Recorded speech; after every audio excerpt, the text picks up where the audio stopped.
time's up to say goodbye to all the haters, doubters, and non-believers trying to bring you down.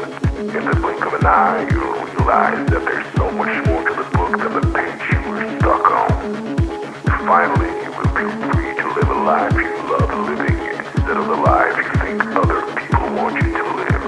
Remember, you are the highest authority when it comes to knowing what you want and what you love. So stop trading yourself for the approval from others. Ladies and gentlemen, weirdos and geeks, please repeat after me. I don't give a fuck.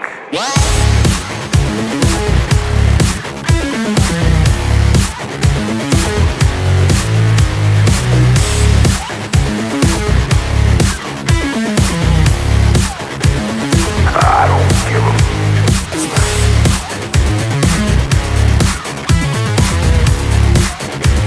I don't give a fuck.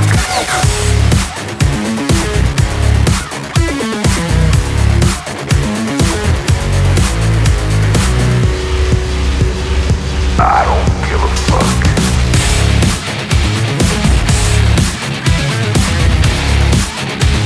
I don't give a fuck.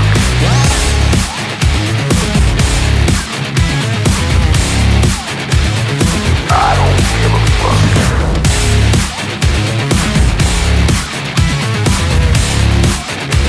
I don't give a fuck.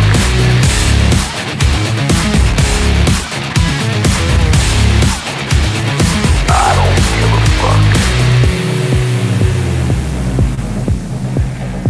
It's time to start doing the right thing. So trust your instinct, stop listening to others, and own your decisions. People will always tell you what to do, and how to live. So let's create space for what matters most to you. You'll be glad you did. Now start claiming your time and your mental well-being by saying no more. No more. Say it loudly and proudly. In other words, fuck you.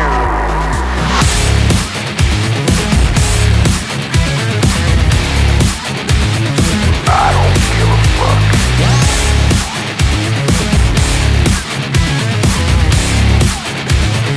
I don't give a fuck.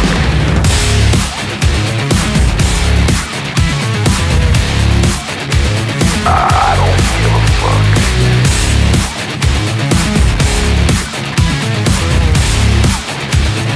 I don't give a fuck.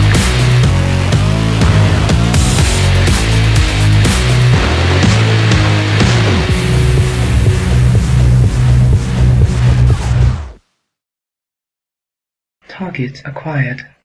Eagle 1, first strike. You have permission to engage the target.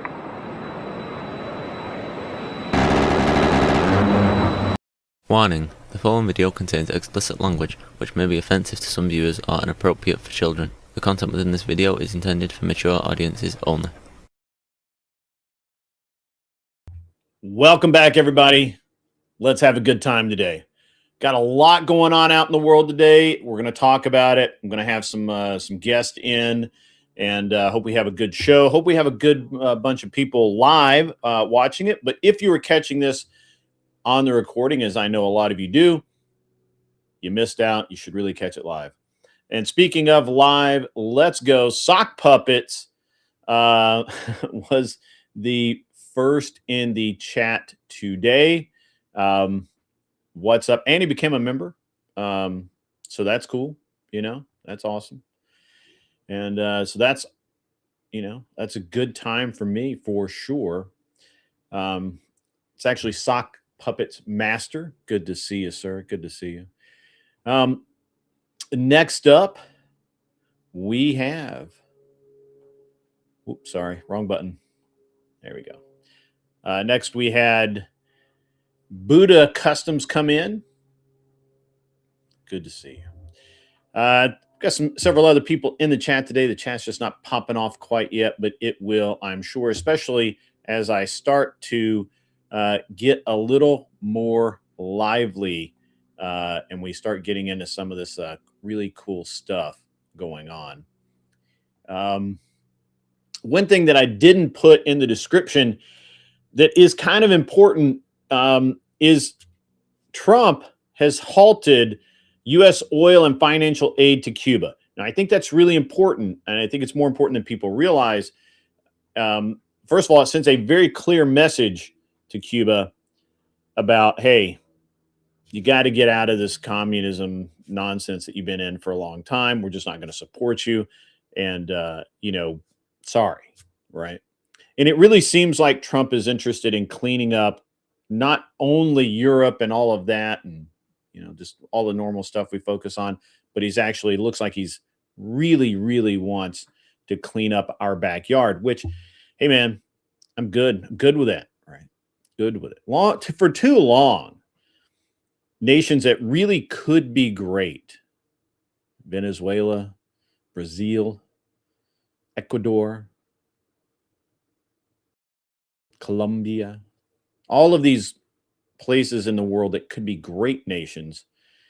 For too long, they've been undermined by bad government, communism, dictators, drug cartels. It's time for that to stop in our area of the world. I'm not saying that the United States is a world police and we should do that, but we certainly should not support it.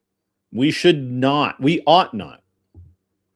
I will make an ought claim here. We ought not support this bad behavior by giving them our money, by giving them access to our resources. We just should not support it. I see Notlo's 2 has shown up, so that's going to be a good time for me later today. In the meantime, I do think it's very interesting. I don't think it's getting a ton of press, this halting of aid to Cuba. It's going to be a good time for Cuba. Why am I talking about those things? I know more about the history than you do. You obviously can't read Notlo's 2. You obviously can't read. Failed regime after failed regime in all of the places that I named. Is what it is. Panama. Yeah. It is a nice shirt. It's a great shirt.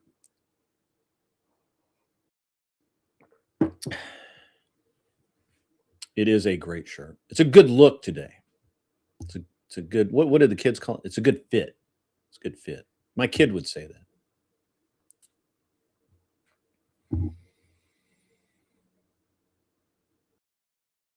You disagree on our actions towards Cuba, Notlo's 2? Or Snotlo's? Snot nose? Can't figure it out. Sock Puppet says Trump spends all this time doing anti-small government stuff and then totally redeems himself by going after the Fed in a real way. Trump 2028. No, of course not.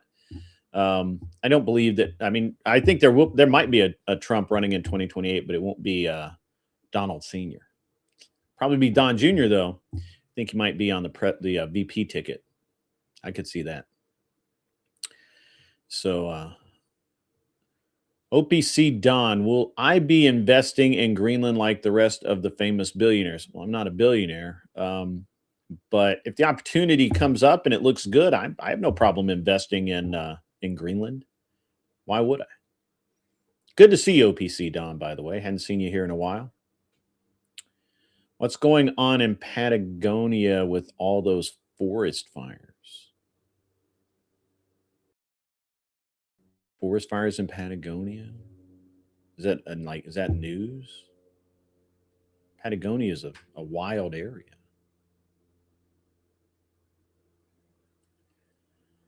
I lost most of my money in a phone card pyramid scheme. You know what's funny is that I never got into the phone card thing. I don't know why. I know that a lot of people did. I knew people that were like, they had all of those phone card, to get free minutes and discounts and all that kind of stuff. I never got into that, but I could see where it could be a paragraph, some sort of pyramid scheme for sure. Over on Twitter, we have Saint Just 88 says hi. Hi, sir. Good to see you. Yeah, confirmed 15,000 hectares. That's not an acre, that's hectares. Burned so far. Sure. Yeah, it's a wild area. Welcome, God's favorite ant.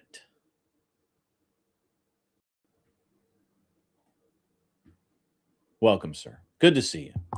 But anyway, yeah. So I'm absolutely I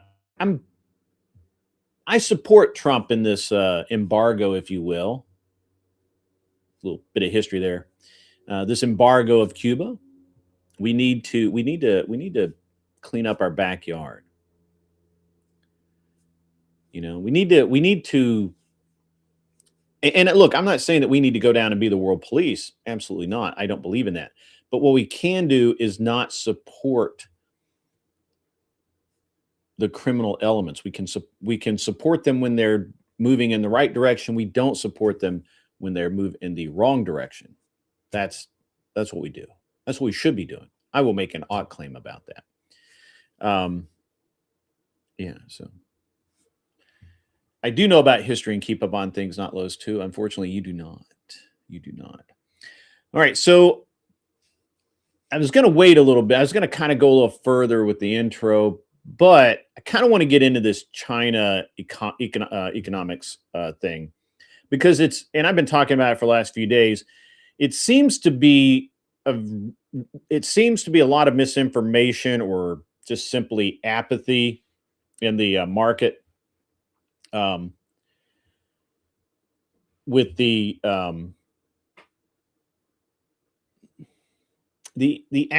what's actually happening in China as far as its economy, its political structure, and things like that. Because the first thing is most people say China is the largest economy in the world, and that is absolutely not true. It is it's the second largest. Not those two. Cuba has 99. I don't give a shit about literacy rate, you dumb fuck. We're not trying. This is a kind of bullshit. This is why you can't listen to leftists. He's talking about a literacy rate in a communist country whose citizens escaped, fled the country, and still do to go to other countries like America in droves. If they can get out, they get the fuck out. Now, I will admit that thanks to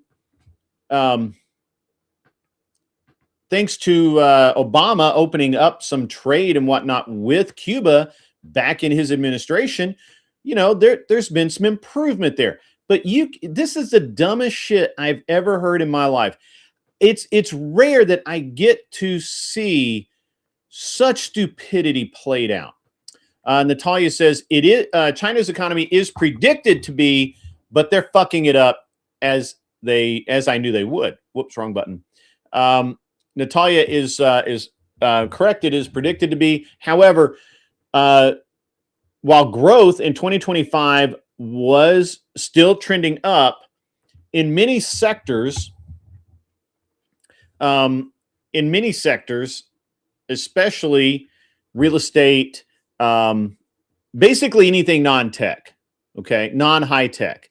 If it's a high-tech job, construction, real estate, traditional manufacturing, they're all taking a dive. Now, why is that, you say? Well, hold on. We'll get into that. Total public debt in China is anticipated to exceed 300% of GDP. Okay. Deflation is a real thing. Who's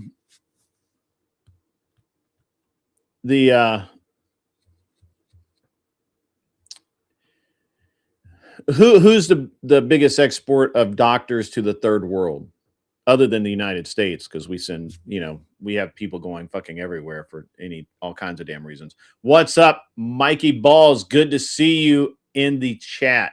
Welcome Abe into the chat. It's going to be awesome today. So while high tech is still more or less trending up. Basically, every other secretary or every other section, not secretary, every other section of their economy down. And some of them are nosediving. Now, and I talked about this the other day, especially in North China and in the Beijing area, right? Now, there's a couple of reasons for this, but the biggest reason is the tariffs. They're not exporting things to the United States, which while we were not our biggest, while we are not their biggest client, we are a significant client for the Chinese economy. And the tariffs fucking hurt. They're hurting China, especially in manufacturing. And it's a very odd situation that they find themselves in. Now, again, 300% GDP, pardon me, debt to GDP is going to exceed 300%. I need to say that correctly because otherwise it doesn't hit quite the same.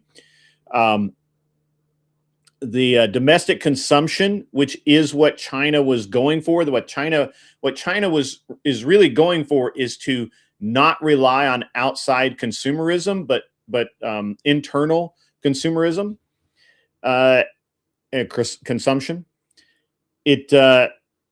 That is slowed down, and the reason for that is there's a real epidemic, maybe, of housing slowdown. There just is. They're just not. The real estate just sucks right now. There's a lot of demographic pressures. A lot of people have been pressured their whole lives to be office workers, and now they're driving Ubers. Okay, I'm just telling you that. The official narratives out of China is that obviously there's stability involved. They're making major breakthroughs in innovation, which in some areas is true. But independent analysis is definitely showing challenges like declining investment in property. I keep saying real estate because it's important. And the infrastructure. When I was there 20 years ago and 15 years ago and 10 years ago, when I went to China, I've seen a slowdown in real estate, and I keep saying real estate, but it's not just building new houses or building new apartments and building housing for people. What I'm really talking about here is overall, China had a huge push to tear down old structures, especially a lot built when the Russians were helping them, and build new modern buildings. And they had a huge push for it, and they were really doing it. And that's all slowed down. Now, part of that is because just like in America, we have this boom economy, and we have a massive increase in housing value and home values and all of that, and people overspend or have the extra cash to overspend, and then you get a retraction. We're going through some of that ourselves right now. But what China's going through is actually a little harder. Now, we'll get into this in just a few minutes. But for the first time in 36 years, their market especially the real estate, construction, that sort of thing, it's basically in a nosedive, and it's hurting a lot of people in China. And there's a massive shift towards de-industrialization.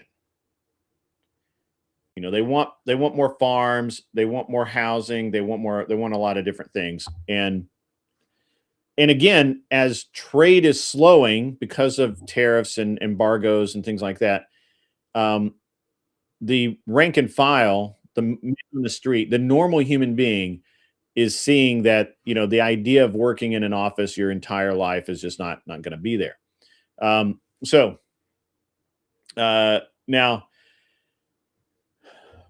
part of this is there's massive job losses in especially Beijing, but in a lot of parts of China, South China, Shanghai, and those areas less so.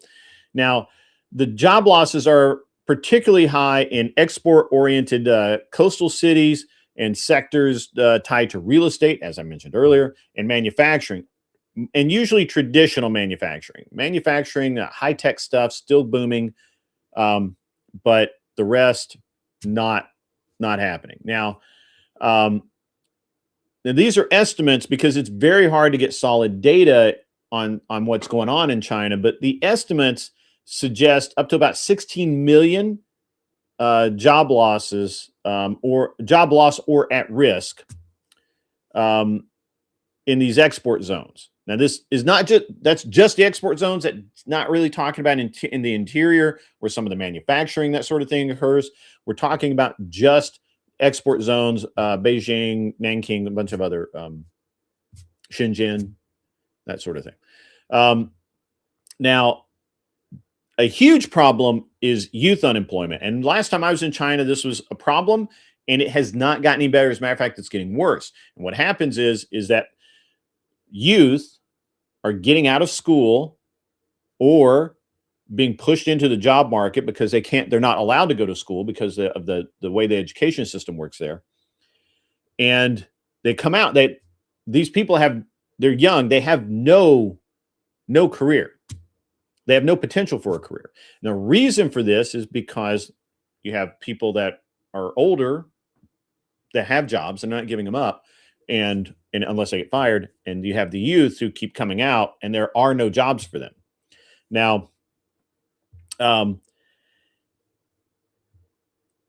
again, it's tough to get figures, but I've seen numbers as high as 40% in cities, and that far exceeds, by the way, the last officially reported rate of around 20% before the Chinese stopped publishing the data. Okay, now this stems from a mismatch of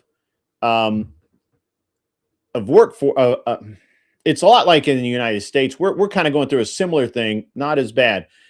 You have a bunch of it's a mismatch between what jobs are available and what people are trained to do. And so what you have is this highly educated workforce in China, but there's shrinking opportunities in those careers. How Long Nate is throwing out a super chat. Give me 1 second. It'll pop up and I will read that. Where'd it go? Should be here. There it is. All right. $10 from my man, How Long Nate.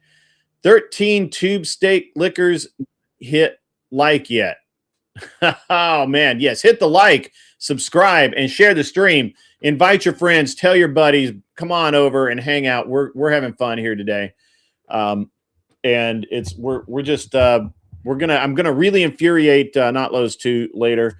But he's a complete moron. He doesn't understand anything about how actual economy works, although he claims to have been studying the economy for over 30 years. And yet he has, at best, a third grader's understanding of economics. That's an estimation. It could be worse. All right, anyway, let's get back to these youth in China that are unemployed, right? Up to 40%, even though the last data we have before China stopped publishing data was 20%. Yeah. Now, again, you have highly trained people that went to college, did a bunch of things, can't get jobs now because why? Because those jobs don't exist. All right. So, and there are shrinking opportunities, just like in the United States, against, the shrinking job opportunities in the trades, right? Now, in the United States, we're a little different. We have a lot of trade jobs, but there are shrinking opportunities in service, construction, tech, and you have economic deceleration. Their economy is slowing way down. The tariffs are having an effect, even though everybody, literally all the talking heads said, nope, the tariffs aren't working. They're never going to work. Everything's going to be, this or that. Trump's stupid for doing the tariffs, blah, blah, blah, all kind of bullshit. And yet, here we go. China, the big bad wolf, the boogeyman that everyone's been telling you to fear. Their economy is going to dwarf everybody. They're going to rule the world. And they have a worse economy than the United States currently. Just saying. We don't have quite the economic deceleration they do, but that's okay. Now, again, property sector, has had a bunch of effects, cascading effects, if you will, where you have unfinished projects, which were getting finished before, because again, China has had this 36-long-year history of tearing down old stuff, building cool new stuff, and a lot of it being state funded. That's slowing, and there's a lot of unfinished projects, and the prices have been falling. So a lot of people who went back a few years ago, 10 years ago, 5 years ago, well, 10, between 10 and 5 years ago, you had literally a millionaire a day being minted in China, in Beijing. And so when you have that, you have an increase in property value because people are willing to pay more and able to pay more for it. And now that has slowed. They've had that retraction. And what's happening is those property values that were tied to wealth, just like in the United States, they're wiping out this money, this credit. And again, just to remind you, if you didn't hear before, China's economy is a 300% debt to GDP ratio currently. Okay. That's a lot. That's a lot. So consumer spending has slowed down. When my wife was in China week before last, one of the things that she noted was that there's not as many retail stores in the malls. The malls are now like where it's normally about 20% eating and dining establishments, and maybe 75% retail. It's basically the inverse now. There's 75% retail, 25 to 30% retail, or pardon me, between 70 and 75% eating establishments, 30 to 25% retail establishments. Now, the reason for this is that the Chinese are being more frugal with their money. They're saving their money, and they're going out to eat. They still want to go out to eat. They want to go outside. They want to go to the mall. They're not buying anything. They go out to eat. They go home, and that is a huge change. That's a very interesting change, but it's a huge change. So, and that is just a sign of what we're talking about here. The consumer spending has just been way down. That affects urban employment because those shops employed people. And now, unless, it's very easy to get fired. And we'll get into that. We'll get into the unemployment and who's unemployed in just a minute. I'll get there. Manufacturing, which has traditionally been a jobs engine for China. It literally fuels most of their economy. Then that's slowed. And the thing is that they keep going more and more high tech. That's more robotics. That's less people. The job, their workforce has always been a cornerstone of the Chinese economy. And when you start reducing your workforce like that, that has an effect on the economy. So that's just the way that works out. Pardon me. So global tariffs, not just the U.S., mostly the U.S., the mostly yeah, mostly the tariffs are to blame for the manufacturing and slowdown and all of that. But again, China does not release a lot of data, but what the estimates are potentially 5 to 8 million workers in factories that export goods. Okay.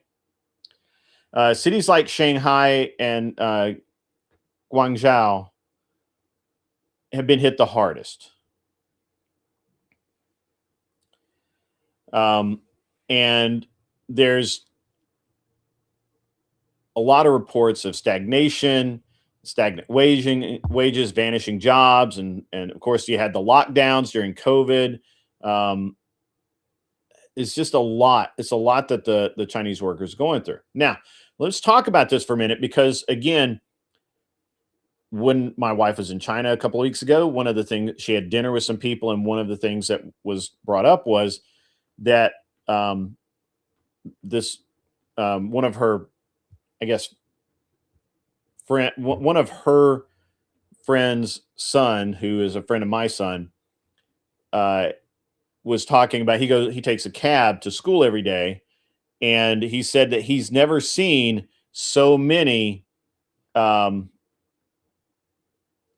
CEOs or former CEOs as Uber drivers. And so it's going to be interesting to see how this plays out. And again, I went into a lot of this the other night. I may or may not dig back into it in just a minute. But let me get through what else is going on here. That's weird. WMD should have gotten pissed at that one. Sock puppets. Yeah, weird. So the public mood in China, as and this, I can speak to this a little bit because my wife was just there, my son was just there, is increasingly pessimistic. They are really unhappy with their government right now.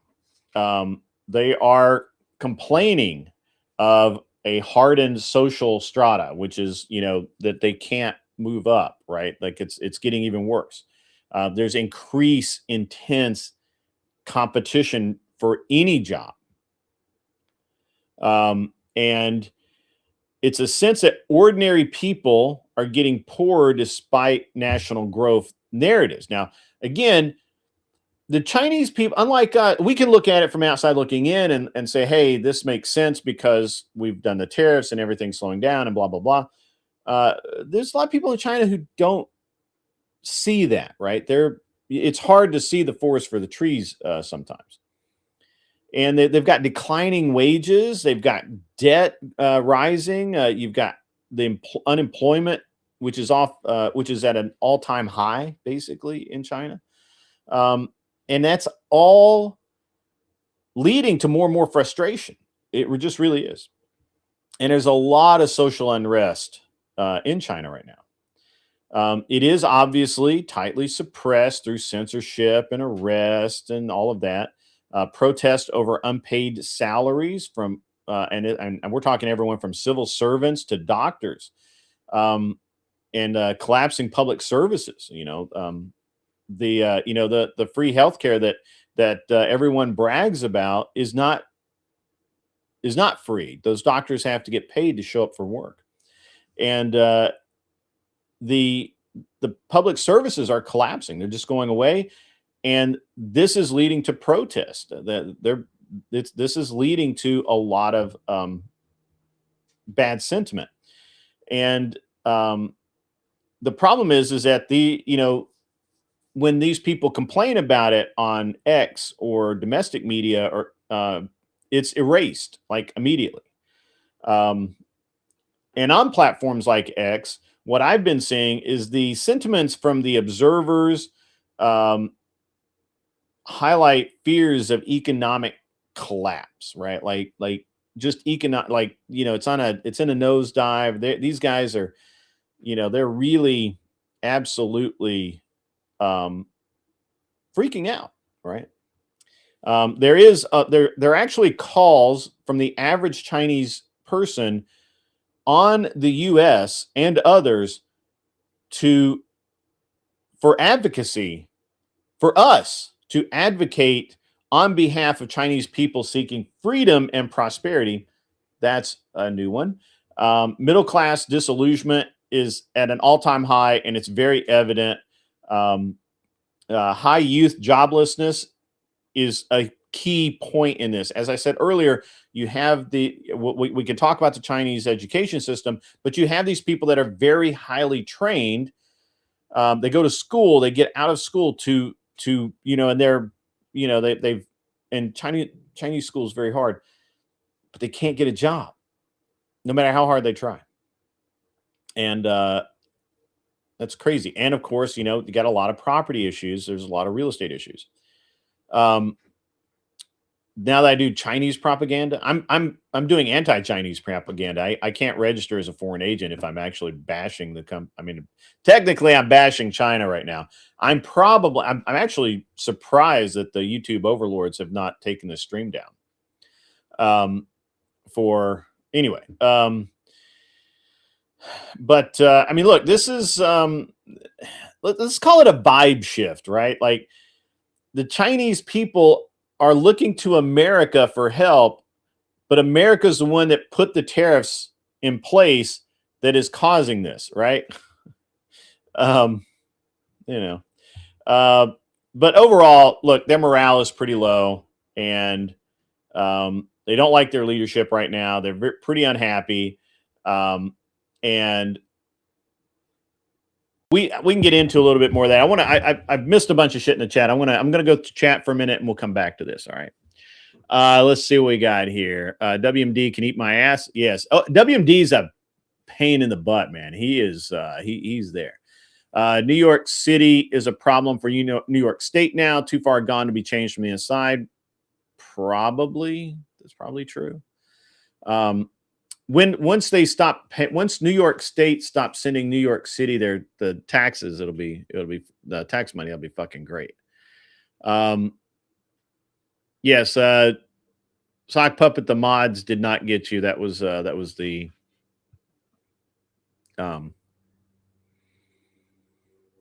there's a robot. All right. So let's see. Nalos 2 is still spurging out. That's wonderful. Wonderful.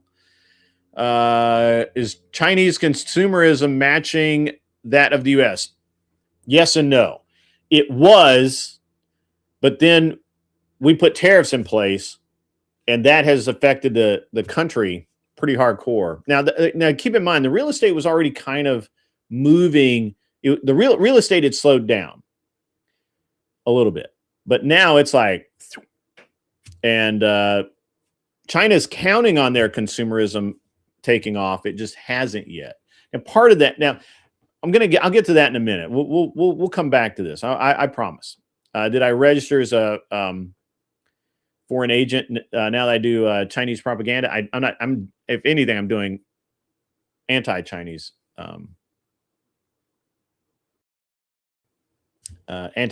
propaganda right now. You'd like to see certain manufactured goods brought back to the United States for security purposes. Yeah, potentially. I can see that. Mr. says, I have receipts for these claims. Hold on. Trump is going to the Davos in 7 days to tell him we're done. Also, elimination of U.S. compliance with 66 foreign. Okay. All right. Hold on. Hold the phone. You mean even China's cupboard can run bare when you hit 45% useless eaters? Kinda. We can talk a little bit more about that. That's an interesting subject, Hall Long, Nate. That's an interesting subject. The EU fears the China, Russia, and India forming an alliance because we have the power to collectively run regions without the others. It's partially true for sure. Trump is going to the Davos in 7 days to tell him we're done. Also, elimination of compliance with 66 for foreign entities. Probably true. This is where Notlows will come in to say China just isn't doing socialism right. Yeah, they've been doing socialism a long fucking time, and literally it's the 300% debt to GDP. That's a lot. China is trying to secure resources. That is the whole purpose of the Belt and Road Silk Road Initiative. Get developing nations to sign on to debt traps with promise of cheap infrastructure projects. They're trying to export labor. You guys are missing you guys are forest for the trees, guys. They have 40% of their young people. That's not total unemployment. That's not total of all the unemployed people. That's 40% of young people that just out of college, just entering the workforce. 40% of those are unemployed, and there are no jobs for them. There's literally a massive decrease in employment of CEOs and what have been traditionally been high earners, high paying jobs. They're literally driving fucking Ubers. Like, these were corporate CEOs that made really good money a few months ago, and they are fucking driving Ubers right now, and taxi drivers and shit like that. So partially, I don't think they're really trying to secure the resources, and I think they're trying to export their labor. They have a lot. All right, we got another super chat coming in from Long Nate. Long Nate says, so China is at a population crisis. At the same time, they can't afford to put food in the groceries. Exporting young men is their only option. Yes, that's it. Just like the Philippines, just like Thailand, just like all of these other countries that this happens to. What they did, exporting their labor force and is how that is one of the ways that they can deal with this problem. Absolutely. Long Nate is fucking on it. That's true. So that's going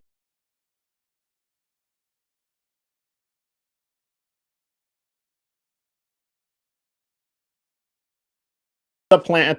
Wait, what fucking happened there? That was weird.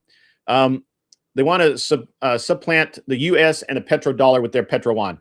Kind of, but I don't think they can. And I think they know they can't. I think that's not the big issue. I think that what they are trying really hard to do is I think their motivation is to employ their people and reduce their overall debt. And I think that the people of China want to be less socialist. We can talk about that in a minute too. Yes, they won't be coming here. You're right, and they're not even trying really. Like they're really looking at Africa and other countries to export their labor to. Bro, you're right on it though. That's exactly what they're trying to do, man. That's exactly what they're trying to do. So, Sock Puppet says China needs to export their young men to Somalia. Possibly.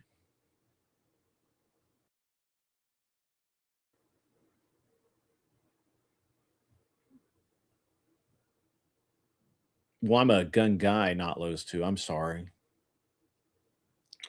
You should watch my other channel, not Lowe's 2. Gun Prattle. It's awesome.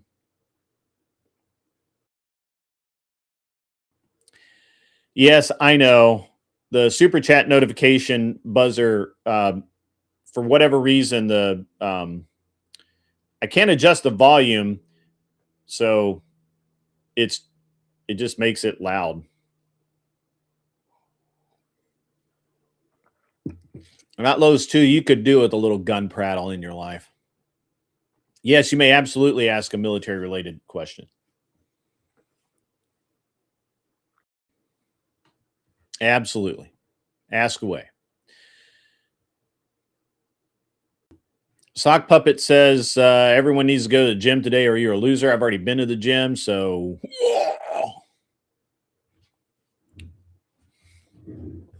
I should go this afternoon though too. I'm feeling a little extra spicy today.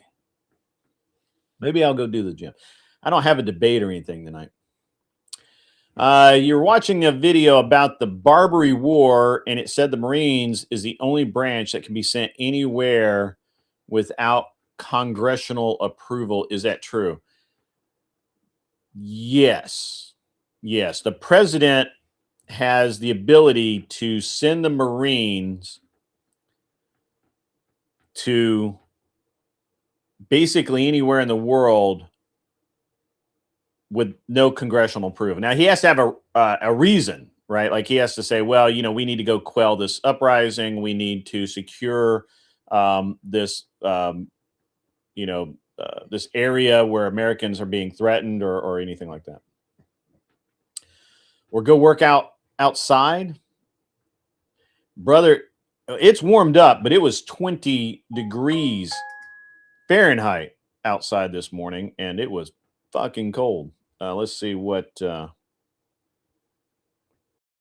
Yes.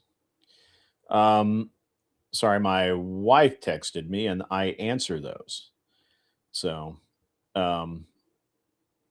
because it's my wife. Yeah, Special Forces doesn't need approval either, but there's some restrictions there. Wow, it might actually get up above 45 degrees in full sun. So I might work out outside today. Just to be clear, my comment is more about it distorting your voice over the volume. Yeah, it does. I know it does. I can't do anything about it. I mean, I can turn it off, but then I miss the alert. When people say free trade, it infers a deficit or surplus. They can cope, they can cope themselves. But it's the truth with tariffs. Yeah, absolutely. How dare me be a good husband? Yes, absolutely. I'm a good husband. So the Chinese, look. Don't believe what people like Notlo's 2 say about China. Okay. Honestly, it's a great country. I've been there. I have fun. I have a good time every time I go there. There's a lot of things they do really well, just like everywhere else in the world. I can say that literally about almost every country on the planet. There are things that they do really well, but there are things they do really poorly. And a lot of the socialism aspects of what they've done really poorly. And their people are suffering because of it.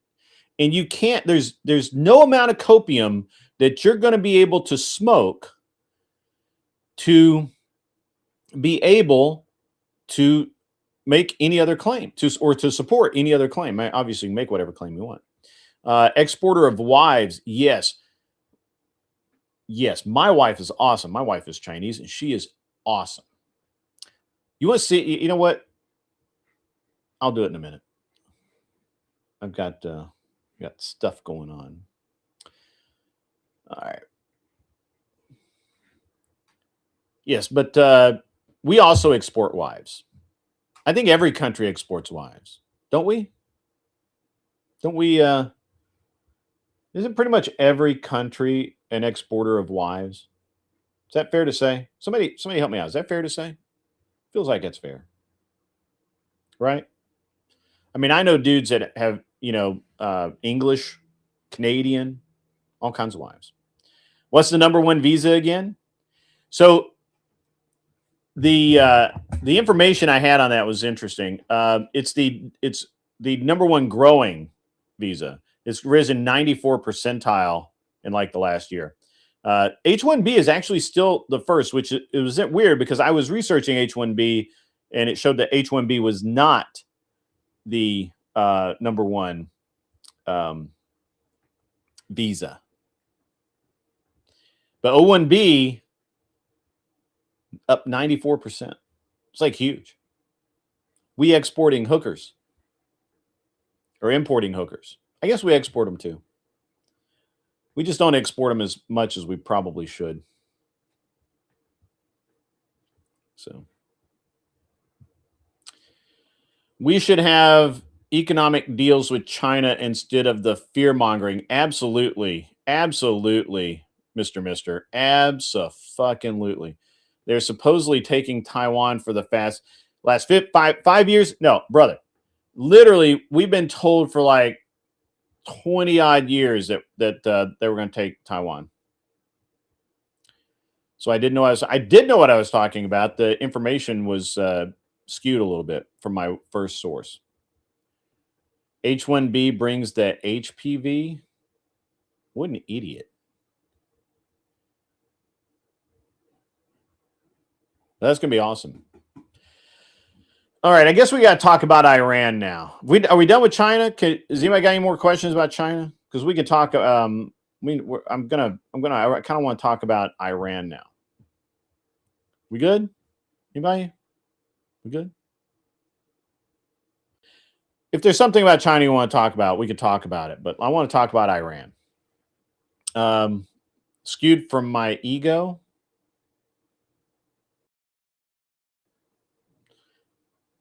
English is not your first language, is it? I'm just putting that out there. You're not bright. So, where yeah, there it is. Give me one sec, guys. I apologize. I had a message earlier, and I wanted to make sure that I had it straight.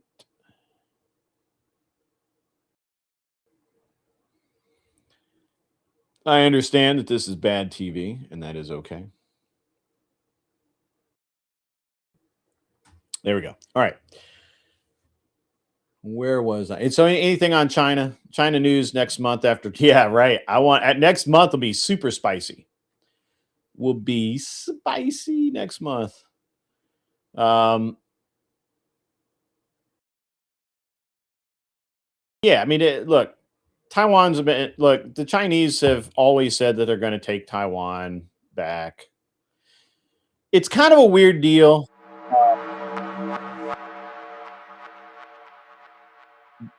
It's kind of a weird deal with China. I'm going to get to this, Nate. I promise. It's kind of a weird deal with China because the like if China really wanted to take over Taiwan, they literally control Taiwan's military. You understand that Taiwan's military is commanded by Chinese generals, right? You understand that. Their navy, all the captains of all the Taiwanese warships are all Chinese. I mean, it's a weird deal. It's a weird deal. So I can't take them seriously that if they wanted China, they could do it. I mean, if they wanted Taiwan, they could do it. $5 comes in from Long Nate. Thank you very much, brother. Exporting women is a consequence of working visas. Yes, agree with that. Notlows 2, do tell us the in grid's ego looks like. What the in ego? Okay. I don't know what my ego looks like. But that's funny. Notlows, I don't have to repeat this after you. I assume that you smoke way too much pot.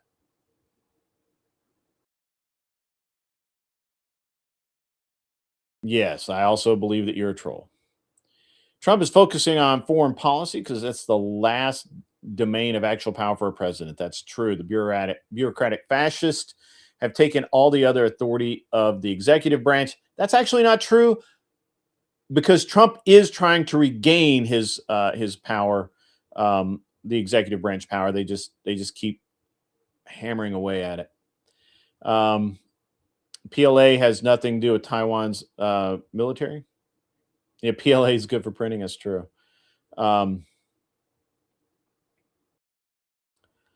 Normal model for Grid's Eagle.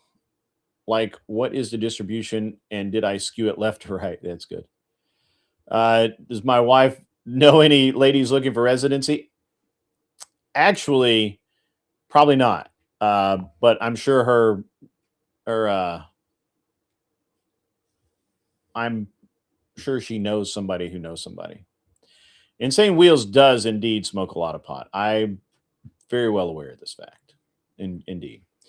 All right, we're going to move on to Iran. So Iran, if you've been living under a rock like Not Lowe's 2 and have not been paying attention, you don't know that Iran is well and truly fucked, right?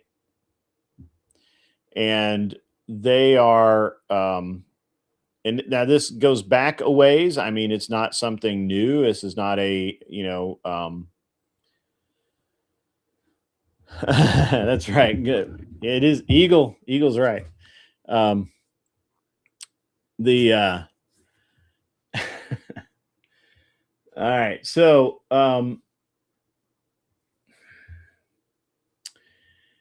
I was kind of waiting on Tyler, the average debate enjoyer, to come up and kind of talk along with me about the riots in Iran. I'm sure he has, in his globalist nonsense bullshit manner, he has probably an amazing set of opinions on this, but he's not here, so we're just gonna fucking start without him.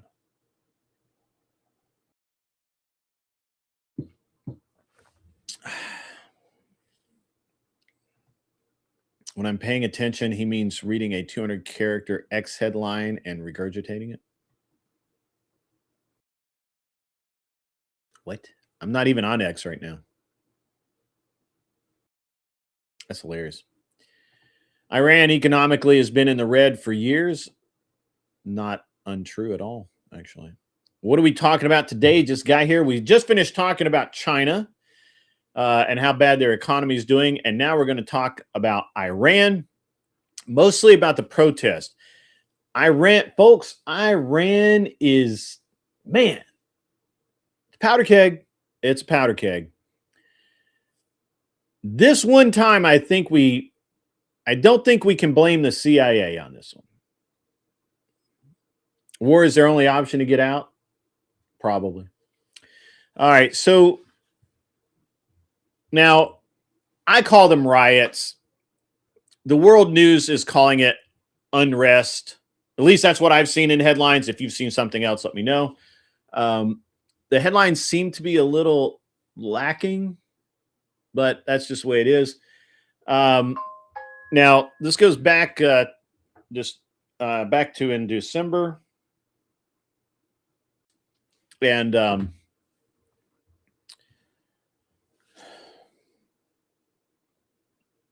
but it actually goes back a lot further. It's a lot. It goes back quite a ways. But these protests, riots, whatever you want to call them, started back in December, and they've escalated kind of into a nationwide movement, right? Maybe it's definitely riots leading to a revolution. I agree. I call them riots. I'm just saying what the press is calling them, Mikey. Mikey has now maybe they're caught today. I have not actually looked at the news this morning. I've been too busy doing other stuff, so I haven't looked since yesterday. But they were just calling them riots. Nalos 2. What the fuck are you on? That's gross, bro. What the fuck is wrong with you? That's borderline bannable, bro. What the fuck is wrong with that dude? All right, anyway. Where was I? Iran. So a lot of these protests are shockingly about a women's movement. Are we calling it a women's movement? What are we calling it? You know? Making the Middle East allied with Israel by having, making the Middle East allied with Israel by having our CIA concoct a natural Iranian protest will increase degeneracy. The Iranian leaders are not. Okay. Long is sending in a super chat. There it is, right there. $5 from Long Nate. Still 9 skin flutist hanging out. Hit the like. Let's get those likes up. Subscribe. Share the stream. Invite your friends. Except not Lowe's too. I don't trust your friends. I mean, I know you don't actually have any friends, but the little gang you hang out with on D&D night, you know, don't invite those guys. Those guys are weird. All right, so what's the slogan? It's women, life, freedom, or something like that. That's the slogans that they're chanting. It is kind of a degenerate uprising. I'm not going to disagree with that. I'm not sure how degenerate it is, but we'll see. I haven't seen the death toll for today, but yesterday it was, I think they were saying it was maybe around 500 dead. Thousands have been arrested, and it's just a severe crackdown, including internet blackouts. They're literally just shutting down the internet, and security forces are in fact using lethal force. That's crazy. The supreme leader Ali Khamenei, whatever. And the president Masoud, and I cannot pronounce this dude's name. Pezeshkian, whatever. Pezeshkian. Okay. Have accused the U.S. and Israel of fueling the chaos, as someone just said. Who was that? Who said that? That was Sock Puppet. Sock Puppet said that. So 85% of Starlink has been blocked. That's pretty impressive, actually.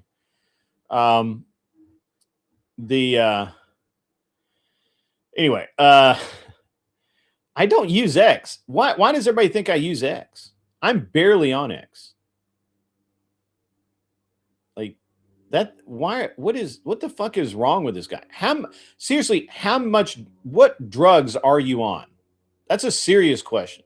You have to be either a complete mental incompetent or drugged out of your damn mind.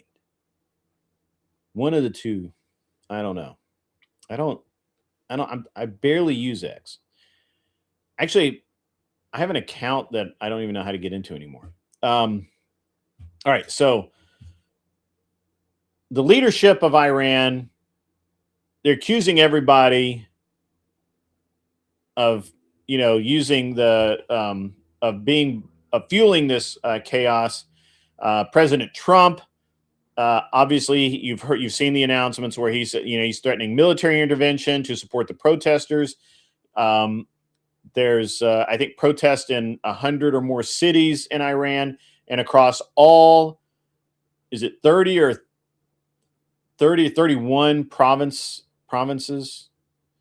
And it involves everybody. I mean, everybody from, just rank and file storekeepers to, students. Basically, everybody's getting involved. See much funnier. You're not funny.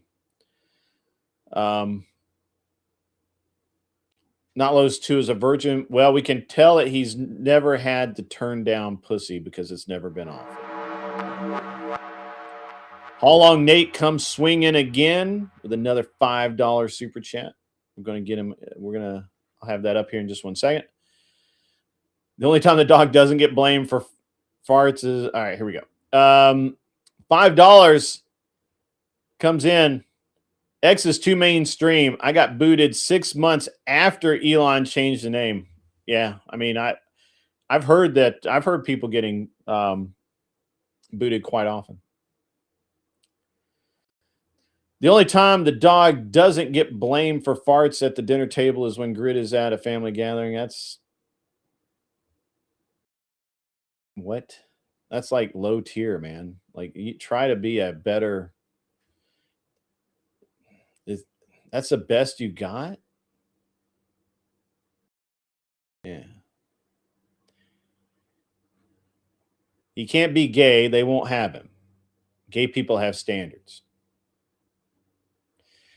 Anyway, all right. So let's talk about the relevant history here. Iran, obviously, long history of protest against the theocratic government that is in there. That's been true for a long time. That goes back to the 1979 Islamic Revolution that overthrew the monarchy and established the Islamic Republic. Most people know that, maybe not. And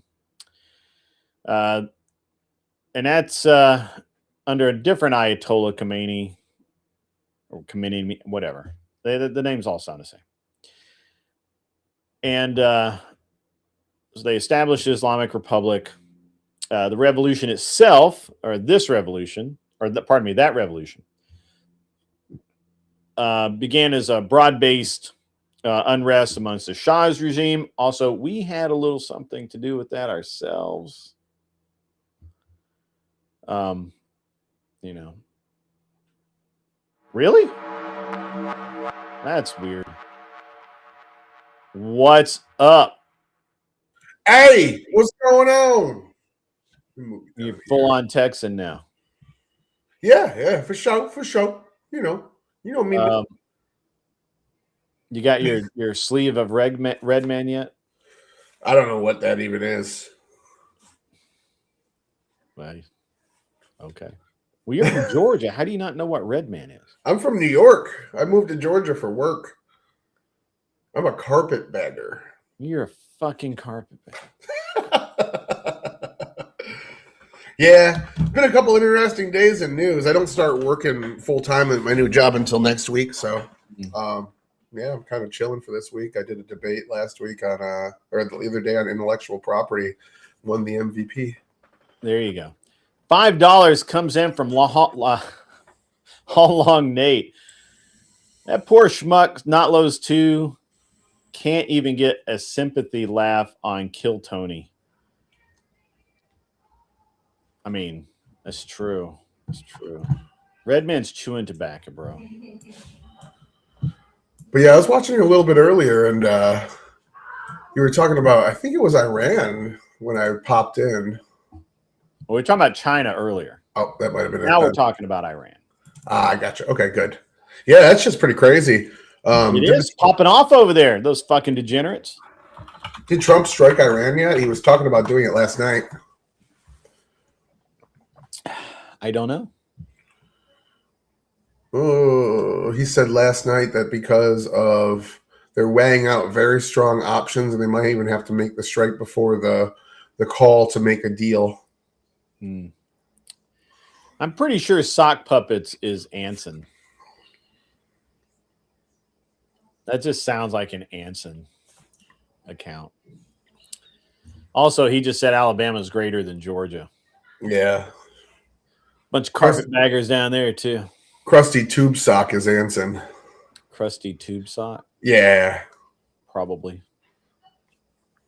So what do you think about these protests and the anti-authoritarian backlash against the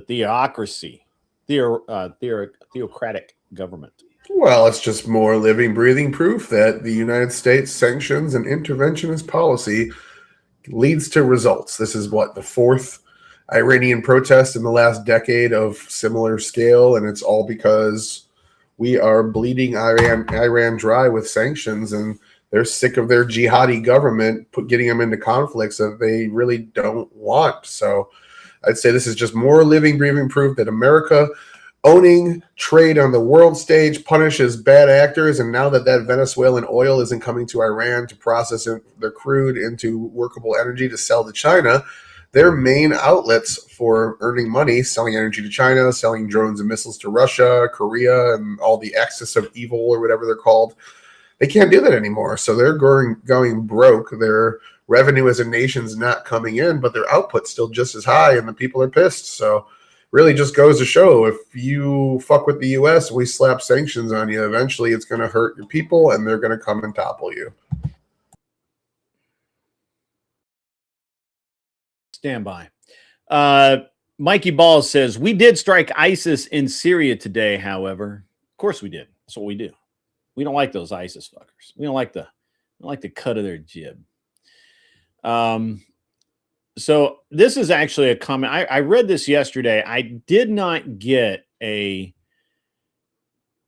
didn't see confirmation on this.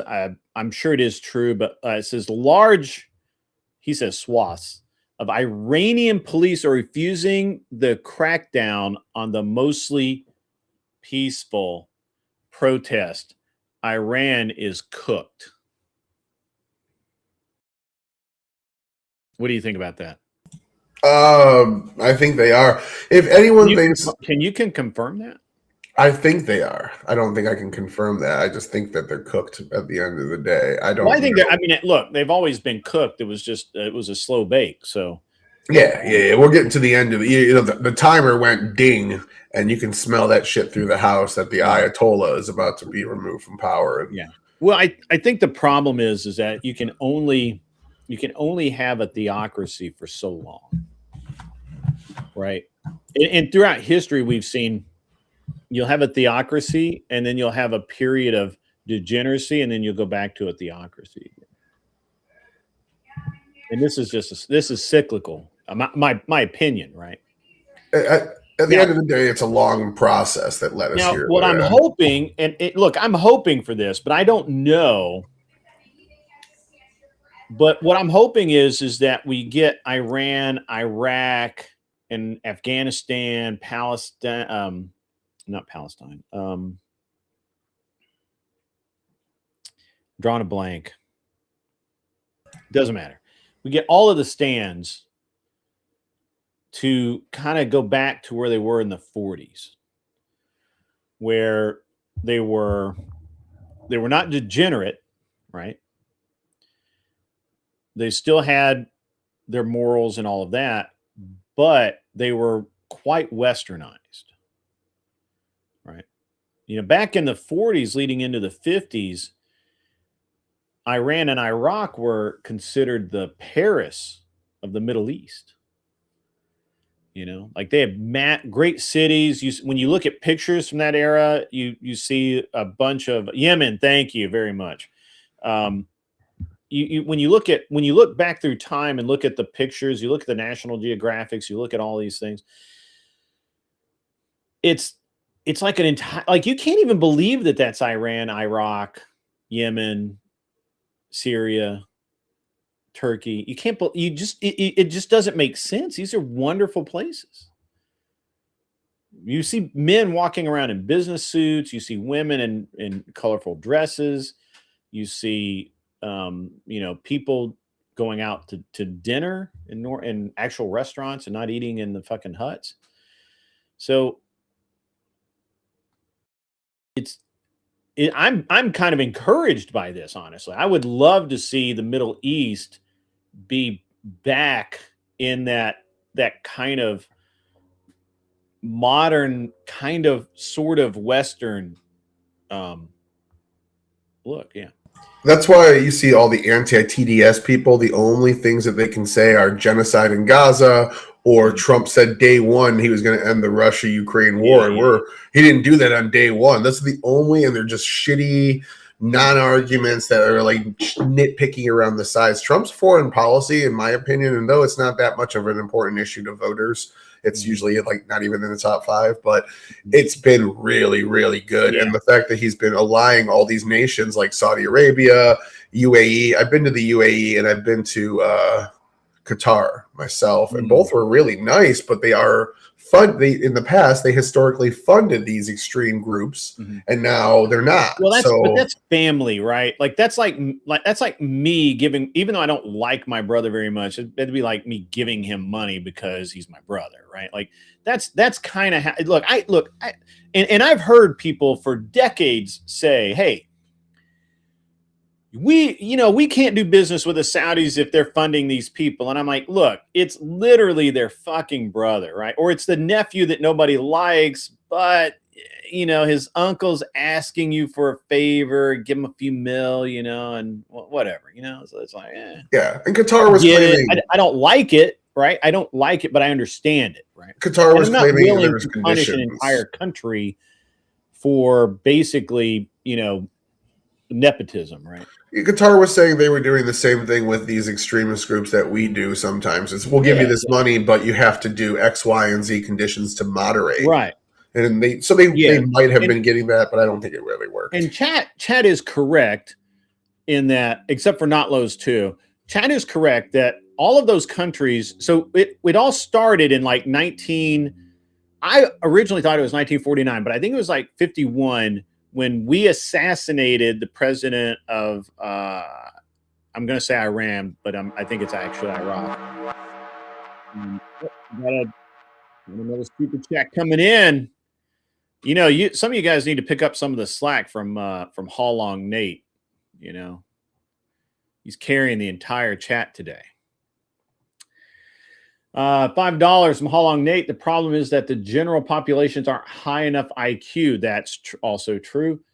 To not off the modern leader after seeing Gahis in public. Not laws. We will seriously give credence to every one of your questions if you donate $50. What's up, man?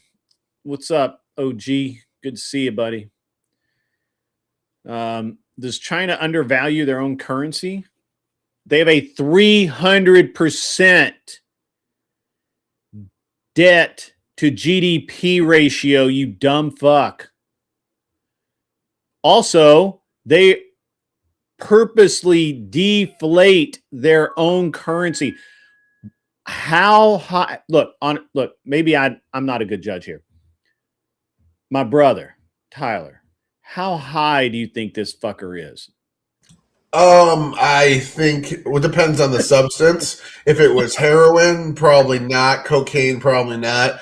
High on the smell of his own farts and the daily Trump rage cycle, absolutely. The motherfucker probably overdosed. What kind of bullshit is he on, man? Do they undervalue their own currency?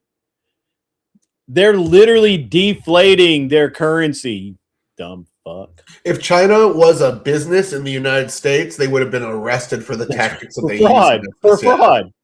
Right. Yeah. Like or IP theft or all sorts of they don't have IP theft there. $10 from Frankie Too Sweet. By the light of the Emperor in the Golden Throne. Is there a link to join me? Grid. Not yet. What time is it? Maybe in the last hour. Maybe in 48 minutes. They don't have they have communism, so they don't believe in IP. But the trade deals that they signed with the United States were saying they were going to honor IP laws, and they violated every single one of them with zero punishment. So anyone saying that Trump shouldn't be going after China right now is basically saying let China get away with it. Do you see how high this fucker is? Do you see?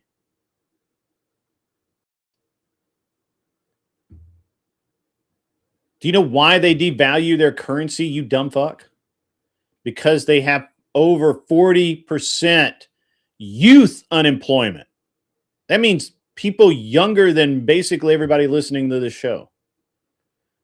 People Tyler's age are facing higher unemployment. We don't even know the exact number of the exact amount of unemployment in China right now because they don't release the information, you dumb fuck. If I'm a youth, man, I'm almost 40. Well, I said youth to start with, and then I said, normal people like me, and then I said, no, I'm too old, more like you, right? Like, so Tyler, when my wife was in China a couple of weeks ago, she had lunch in Beijing with some friends of hers who are I did not smudge the facts. You have no fucking facts. There's literally no facts. He's Canadian. You want the shit. Anyway, literally, there are so many unemployed CEOs that they're driving Ubers. And she was having a lunch with a friend of hers whose son takes a cab every day to school. And the kid's like, it's like every Uber driver is a former CEO or something. We got another super chat come in here. From Hall Long Nate again, not those two, they can't employ minimum wage workers. Also true. Also true. Well, the thing is, he cited you the unemployment of youth who aren't in college only. Well, so here's a problem with what he's talking about here. So first of all, there is no information, you dumb fuck. China stopped publishing that information. Do you understand? They're not America. There is no FOIA there. You get what they tell you. You have not looked at any numbers because they don't give them out. This is an estimate. And where did I get that estimate from? Hang on. I don't feel like opening a search window. So I'm having a... yeah. So also the discussion here, the number he's citing is only people that are looking for employment. So it's not factoring in labor percentage or labor participation, and it's not factoring in students. So he's looking at non-student youth who have not given up the job search. Once you factor in the people that have given up the job search, that 40% is accurate. So here's the thing. Youth unemployment, the unofficial estimate is 20% for what they consider uneducated, which are the people who failed the test for going to college or high school, actually, and they go directly into trade school. There's 20% for them, 40% for educated people. Now, that's unofficial because China's official reporting has ceased. It is ceased, you dumb fuck. It is ceased. So they're basing that on the number of jobs, GDP, and everything else like that. That's what they're basing that on. That comes from some reporters in the UK. Now, as far as their GDP growth, that is coming from Goldman Sachs. Can't tell you how I got that. Just, you know, I just can't tell you. Yeah. So CSIS.org is where we get the numbers for the property market and the massive slump. Some would say nosedive that it is in. So shut the fuck up, not those two. You are dumb. How do you spell that, CSIS? CSIS.org.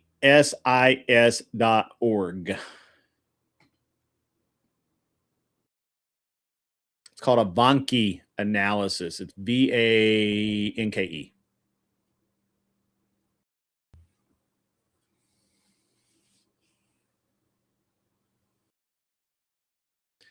Anson, you are the best troll. You know that.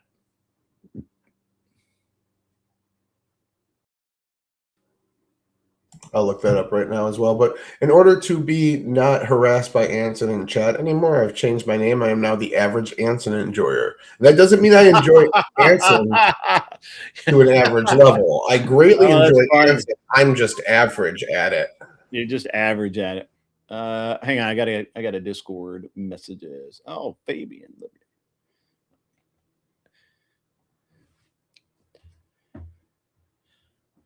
Fabian Liberty is joining us, ladies and gentlemen. The man, the myth, the sort of legend, the storied legend, something like that.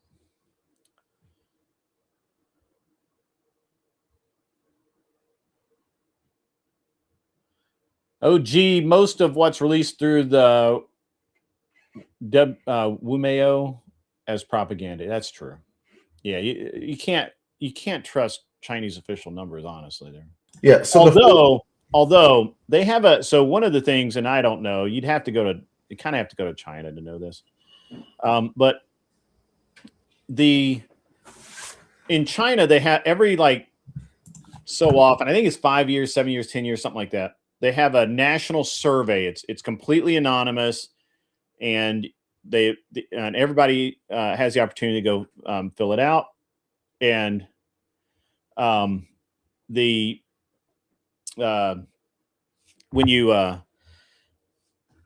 you're able to say basically what you think is a problem with the country, and you can say, what problems with the country, suggestions, all that. So it's kind of like a public feedback box, right? The number one thing the past 20 years that the public has said that they want changed is the corruption in politics, in local government. And they've spent a massive amount of effort to get rid of corruption. Hey, what's up? it's the man, the myth. I'm bored. The I'm bored, sometimes so I legend. decided to hop on the day shift. Yeah, I don't start my new job till next week, so I got the mornings off all week. I'm kind of bored too. We're not doing the green screen because I'm in a green sweater. That's it. There you go. Tyler says that I am correct. Not Lowe's is citing numbers with caveats. He's citing numbers that don't exist. Is what he's saying. Well, what he's doing is looking at China's official reported number, which factors in. It's looking at taking all the people, all the people who fell off seeking a job that wanted one, and labor participation shortage. So it's technically a correct number in the way that we cite unemployment in the United States. But once you add in all the people that are discouraged, underemployed, or students, that number gets up to 46 to 50% of China's youth. Yeah. I don't even know what we're talking about. All I know is I don't trust any number that comes out of China. Right. Well, so China has ceased reporting unemployment numbers. Like youth unemployment or like unemployment in general? Any unemployment numbers, because they have they're in such a economic downturn that they've just stopped. They're just not reporting. Well, like last time I looked at it, here's another problem is just China's so fucking complicated too, because in the US, barring talking about Alaska and Hawaii, right, and a few territories, what are our lands are pretty solidified, right? But it's is it fair to look at unemployment numbers in Beijing as China's problem? I would say yes, but I feel like other people would also say no, right? Like this is a British mandate that was turned over in the 90s, and the CCP hasn't gained you mean Hong Kong? Full and total control until Beijing. sorry, not Beijing, Hong Kong. Well, actually, I think Hong Kong in and of itself is doing okay, but as a coastal city, so all of the coastal cities where there's any shipping, right, but it's also the highest rent in the world. They're all in free fall right now, economic free fall, because of the tariffs, because they have a 300%, and this has been for a long time. It's been a 300% debt to GDP ratio. Understand what that really means, right? Well, yeah, I mean, GDP is kind of a funny number too. It is a funny number, but it's a good number to kind of estimate things. They've had a slowdown in every sector of their economy except high tech. And by high tech, I literally mean AI, computer integration, and very high tech manufacturing. Standard traditional manufacturing down. Yeah. I wonder what Trump's going to do when China starts, because it looks like a couple of Chinese companies have started creating GPUs to attempt to enter the market alongside Intel that's starting to enter the market, against AMD and NVIDIA. And it's It's going to be interesting to see what, because like I feel like Trump is just going to fucking tariff the fuck out of them. You're not going to be able to buy them.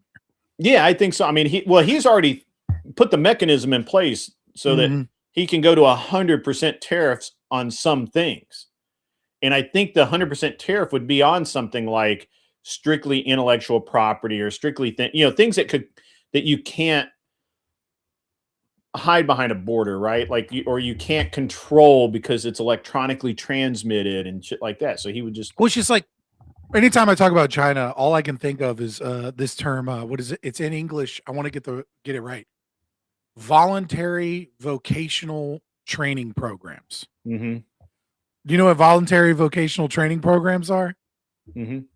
Yeah. So for chat that doesn't know, these are just gulags that exist Mhm. in China right now. Mhm. Right. They're predominantly for Uyghur Muslims, right? But there are other people Mhm. like, you're a young guy, you go on WeChat, you say some shit you're not supposed to say.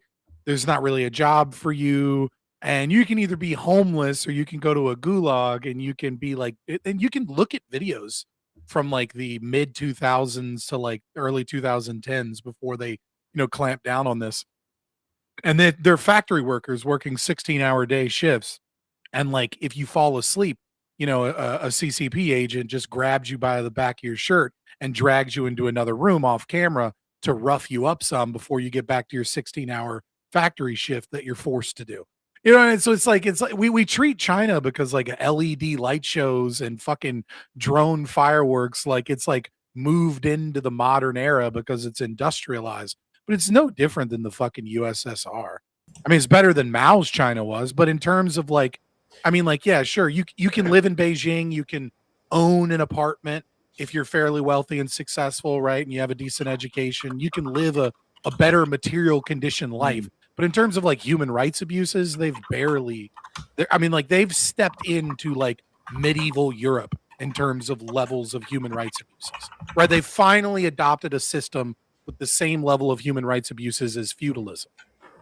So it's I mean, like people are like, yeah, I mean, China's look, numbers say this, and I'm like, who yeah, gives yeah. a fuck? There's You know like what I mean? there's some truth to that, but again, as I think you were coming in when I was Bro, I talking just about hopped this. in. So the around. one of the things and I can't remember if it's 5, 7, or 10 years they have this massive survey in China about what the public is happy and unhappy about. And number one, for the long as long as I have been, I've been paying attention because my wife's Chinese.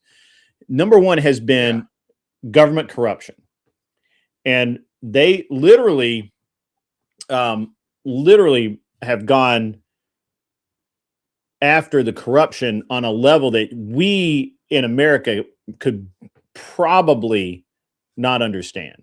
Like, Yeah. if you like,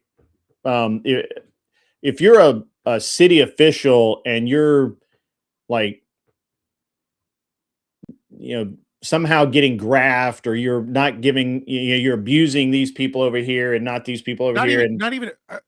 I feel like the best way to explain it, right, as both authoritarian and scary, and the level to which they go after corruption, is like if you're a major CEO of like, let's say, a video game company or something Mhm. that does international business, Mhm. you have a CCP agent a few doors down in the same building as Sure. your CEO to make sure that you're not going against the CCP's wishes. You're not getting too capitalist. You're not abusing your Oh workers no, as part of it too. Certain, that's not the corruption they're going after. We got to see right? that But I mean, like firsthand, just to with Hunter understand the Biden. mindset of Oh, like the way yeah, the in which mindset. they're The kind of mindset's like very they're going to interesting. clean up their So, shit, like, I've got a couple of examples of this that I personally saw.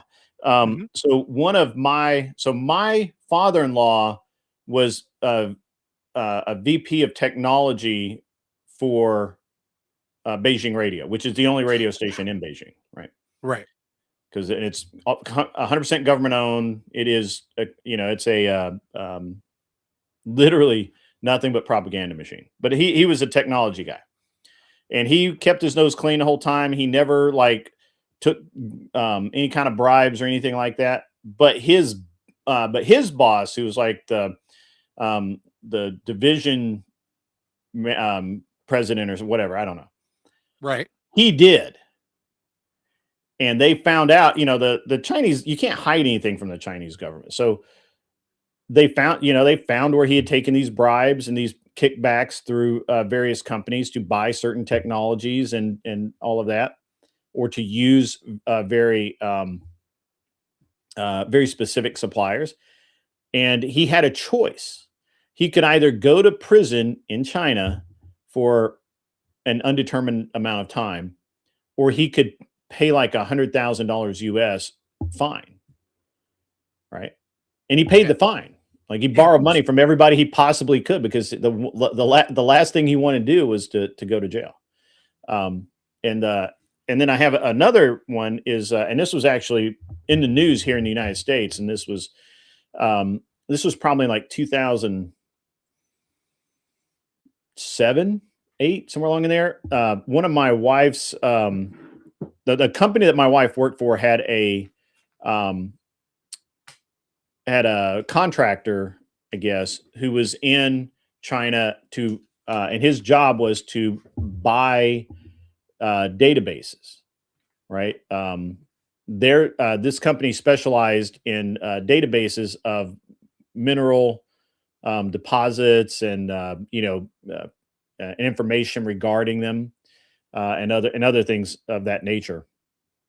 They were they were a data company, and so he went over there to buy, use, and he was a guy who had grown.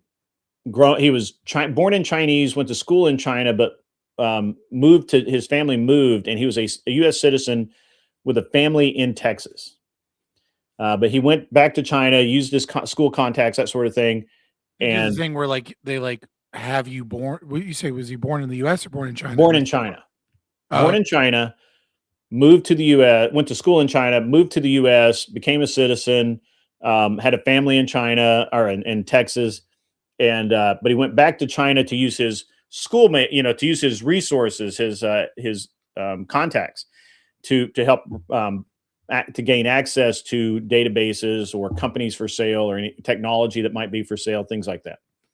And while he was over there, he was acting as a contractor, a freelancer, more or less.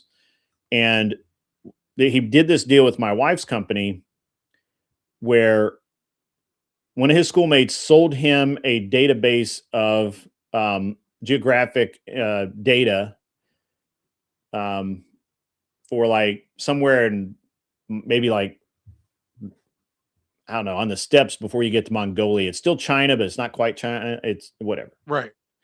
And so his schoolmate sold this guy the database for like 10 grand or whatever, US.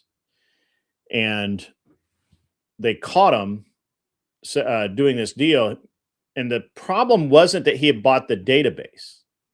The problem is that he had charged his company $80,000, or my wife's company. He had marked it up $80,000 or $70,000. And in China, there's like this weird clause about, you're ripping off your own company or whatever. And he stood trial in China for this. And he had to pay a $10,000 fine. And he went to jail in China for 7 years. Okay. For basically like breaking his contract with his employer. I'm not trying to shit on your story.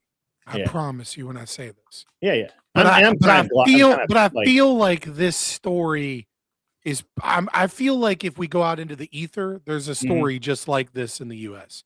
Like, I feel like there are so many agencies and regulation, like we see all the time, the EPA or the DOJ or another 3 or 4 letter agency we don't even know about or we've forgotten about, because I know the Wall Street Journal did a report maybe 2 years ago where they were like, nobody knows how many government agencies there are in the executive branch. Like, no, they're I make fun of that all the time. Full debate, right? So like, I guarantee you there's another guy somewhere that did something similar or maybe comparable that also got fined by like the SEC or some shit to avoid some type Yeah, of but jail time but somewhere. they don't. Like They that just wouldn't go sounds to like you jail just for told me a 7 story years in that this country. 100% sounds like something that would Yeah, happen in America. I don't know. I think in America we're I very think the threat of tolerant. jail is less likely. You're right, but I We're do think that the state engaging in overburdensome regulation or presumed anti-corruption Mm. practices and then extracting wealth from companies and corporations by fines and fees is maybe not to the same degree that it is in China, but certainly like to an extent that the average American simply isn't aware of. It is in the United States, but we privatize it. We leave it to BlackRock to take care of that for our government. Could be, but at any rate, China has a massive economic problem right now, and it's just interesting that how many people said that Trump's tariffs weren't going to have an effect. All they were going to do is make China richer, blah blah blah blah blah, and yet China's literally suffering. I'd like to say that the hardcore libertarians amongst you did not say that. We said that it would hurt everyone.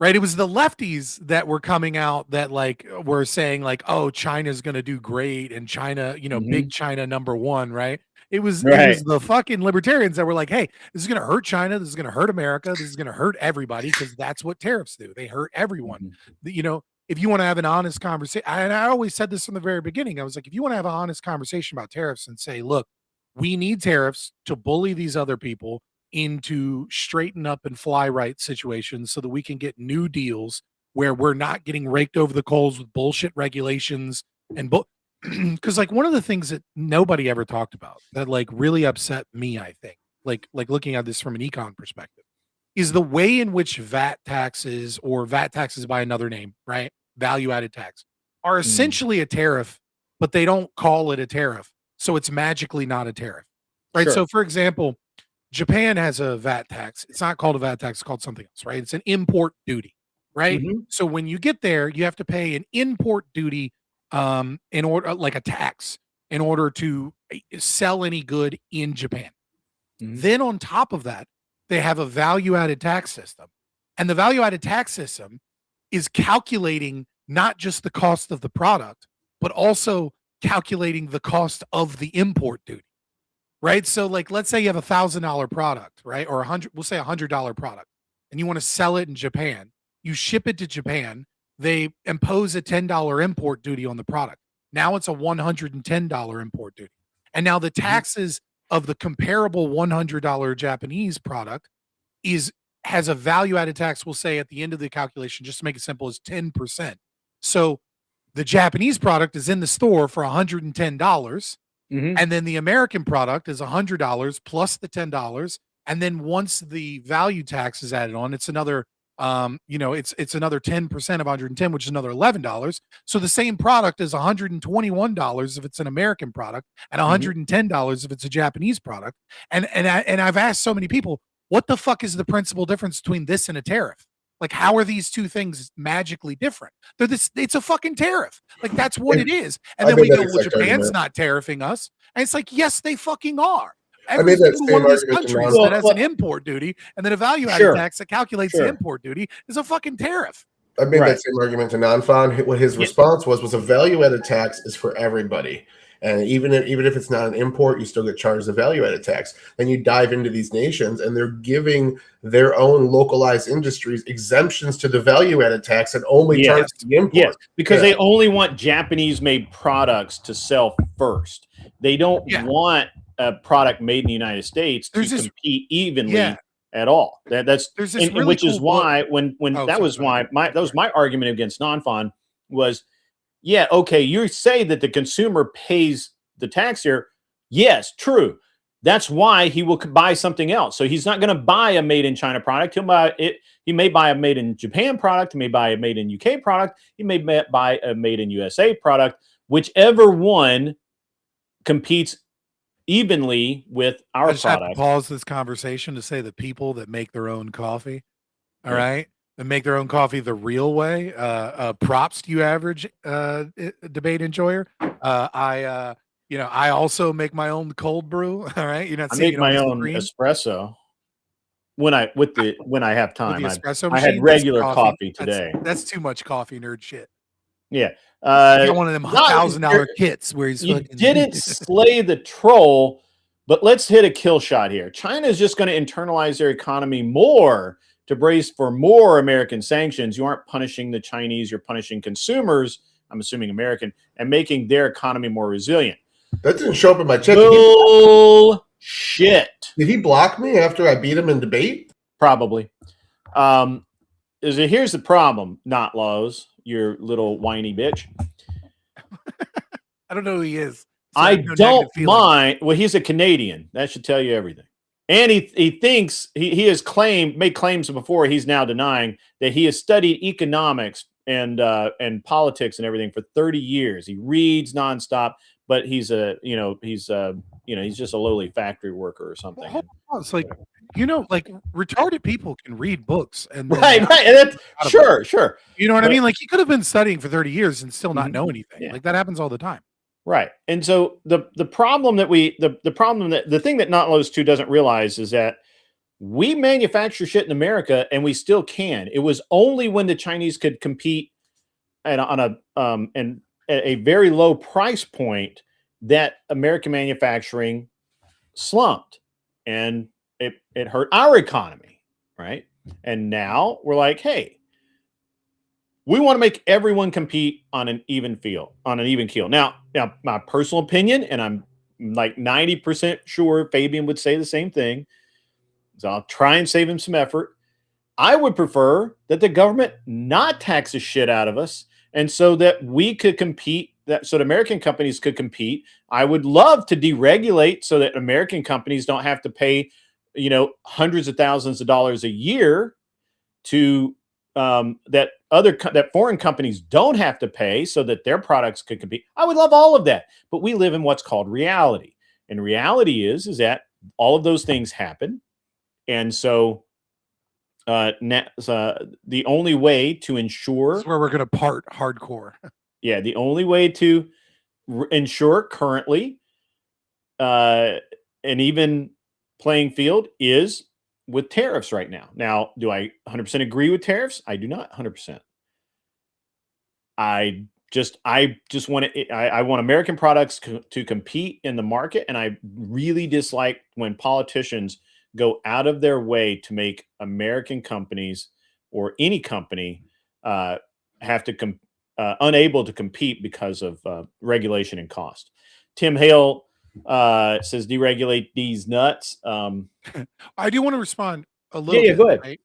Right? So obviously, Not Laws is a little off here, right? I mean, he's not wrong that China is going to internalize their economy more to embrace. I hope so. For American sanctions, right? I think it'd be great.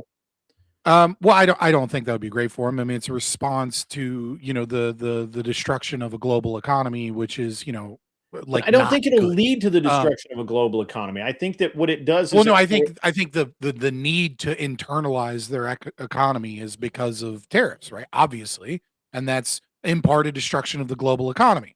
What I will say though is like, this comes at a cost, man. It's going to hurt China. It's going to hurt America. It hurts everybody, right? But the thing I really want to respond to is a follow-up he had, which is said, LOL, China bought cheap subsidized soybeans from Argentina paid by American tax dollars, #winning, #America first. So I want to actually break down, because this is what happens when you study economics for 30 years, but you don't learn anything. And when you only read headlines. So Argentina is not subsidized by American tax dollars. Argentina and America did a $40 million currency swap. And as of, I believe, a week ago, Javier Milei only pulled 2.5 billion. Only pulled 2.5 billion out, and has already paid all that money back. So America made a profit because the value of the peso rose. And as of right now, there are $0 from that deal in Argentina because Javier Milei is a capitalist, unlike Trump, right? Javier Milei is actually believes in less government regulation. He's the guy that did the famous video where he's like, "Get out of here, fuera, fuera." Right? Yeah, that guy. So America made money on that deal. And it was a deal. It was a deal essentially, right? It was Javier Milei was playing a political game, right? Which was Mhm. twofold. One, he needed, a lot of investors were terrified that socialism would come back to Argentina, right? They were terrified that a libertarian would no longer be in power in the midterms, and that because of the local election in Buenos Aires went a little bit more left wing than they thought it was going to, and so investors started pulling capital out because they knew that they wouldn't make any money because socialism destroys the economy.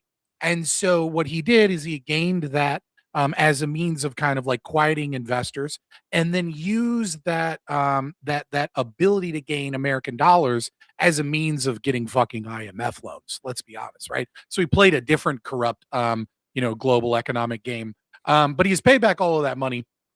And now absolute poverty in Argentina has dropped to below 5%. When he took over power, year over year, inflation was at 258%. It's now under 30%. He has dropped, like regular, like poverty. I think it was like from like 40 something percent down to like less under 20%. I mean, it's absolutely amazing what libertarianism does for a country. Now, in terms of the concept of China buying subsidized soybeans, these soybeans are not subsidized, right? What has occurred is that Trump got into the tariff game, and then Trump made a deal with Argentina on Argentinian soybeans and Argentinian beef to reduce tariffs for them specifically. So they're less impacted in terms of their ability to sell. And meanwhile, because Trump is tariffing everybody, everybody's paying taxes. So you could kind of say they're subsidized, but they're subsidized because they made a free trade deal with America. Now, in terms of those actual soybeans that you're talking about, Argentina produces different soybeans than does America. These are two different products. Like, this is the problem when you're a communist instead of, or a socialist instead of an actual businessman, is that you begin to, you can't deal with the economic calculation problem. What you start looking at products as checklists on a sheet instead of actually understanding business. And so here's the problem. American soybeans are much, much better for producing soybean oil. They're much, much better for producing things like mirin and other sauces and oils that are used. And they're much better for using soybean oil in other processed products. Whereas Argentinian soybeans are less nutrient dense, but they do have more protein in them. So when you're producing vegan products, for example, or when you're just trying to eat soybeans as they are, like, edamame or something, or you're making like a vegan alternative that has a certain amount of protein because vegans are trying to hit a certain amount of protein, Argentinian soybeans are much better. When you're making highly processed food, soybean oil, or different sauces, American soybeans are much better. So American soybean farms are being fucked by Trump's socialism, right? But this doesn't mean that China just got a one-to-one product by buying cheaper soybeans from Argentina. It is true that Argentina and Brazil started selling more soybeans to China, but this is a different product. It's not a one-to-one product. And so now the production of sauces and the production of highly processed food in China for those things is becoming more and more expensive, despite the fact that they're buying cheaper soybeans, because the source that they would normally use for that, which is a different product, despite both being soybeans, because they're grown with different fertilizers, grown in a different climate, grown in different soil, so the nutrient density is different for these products and they work better in different ways.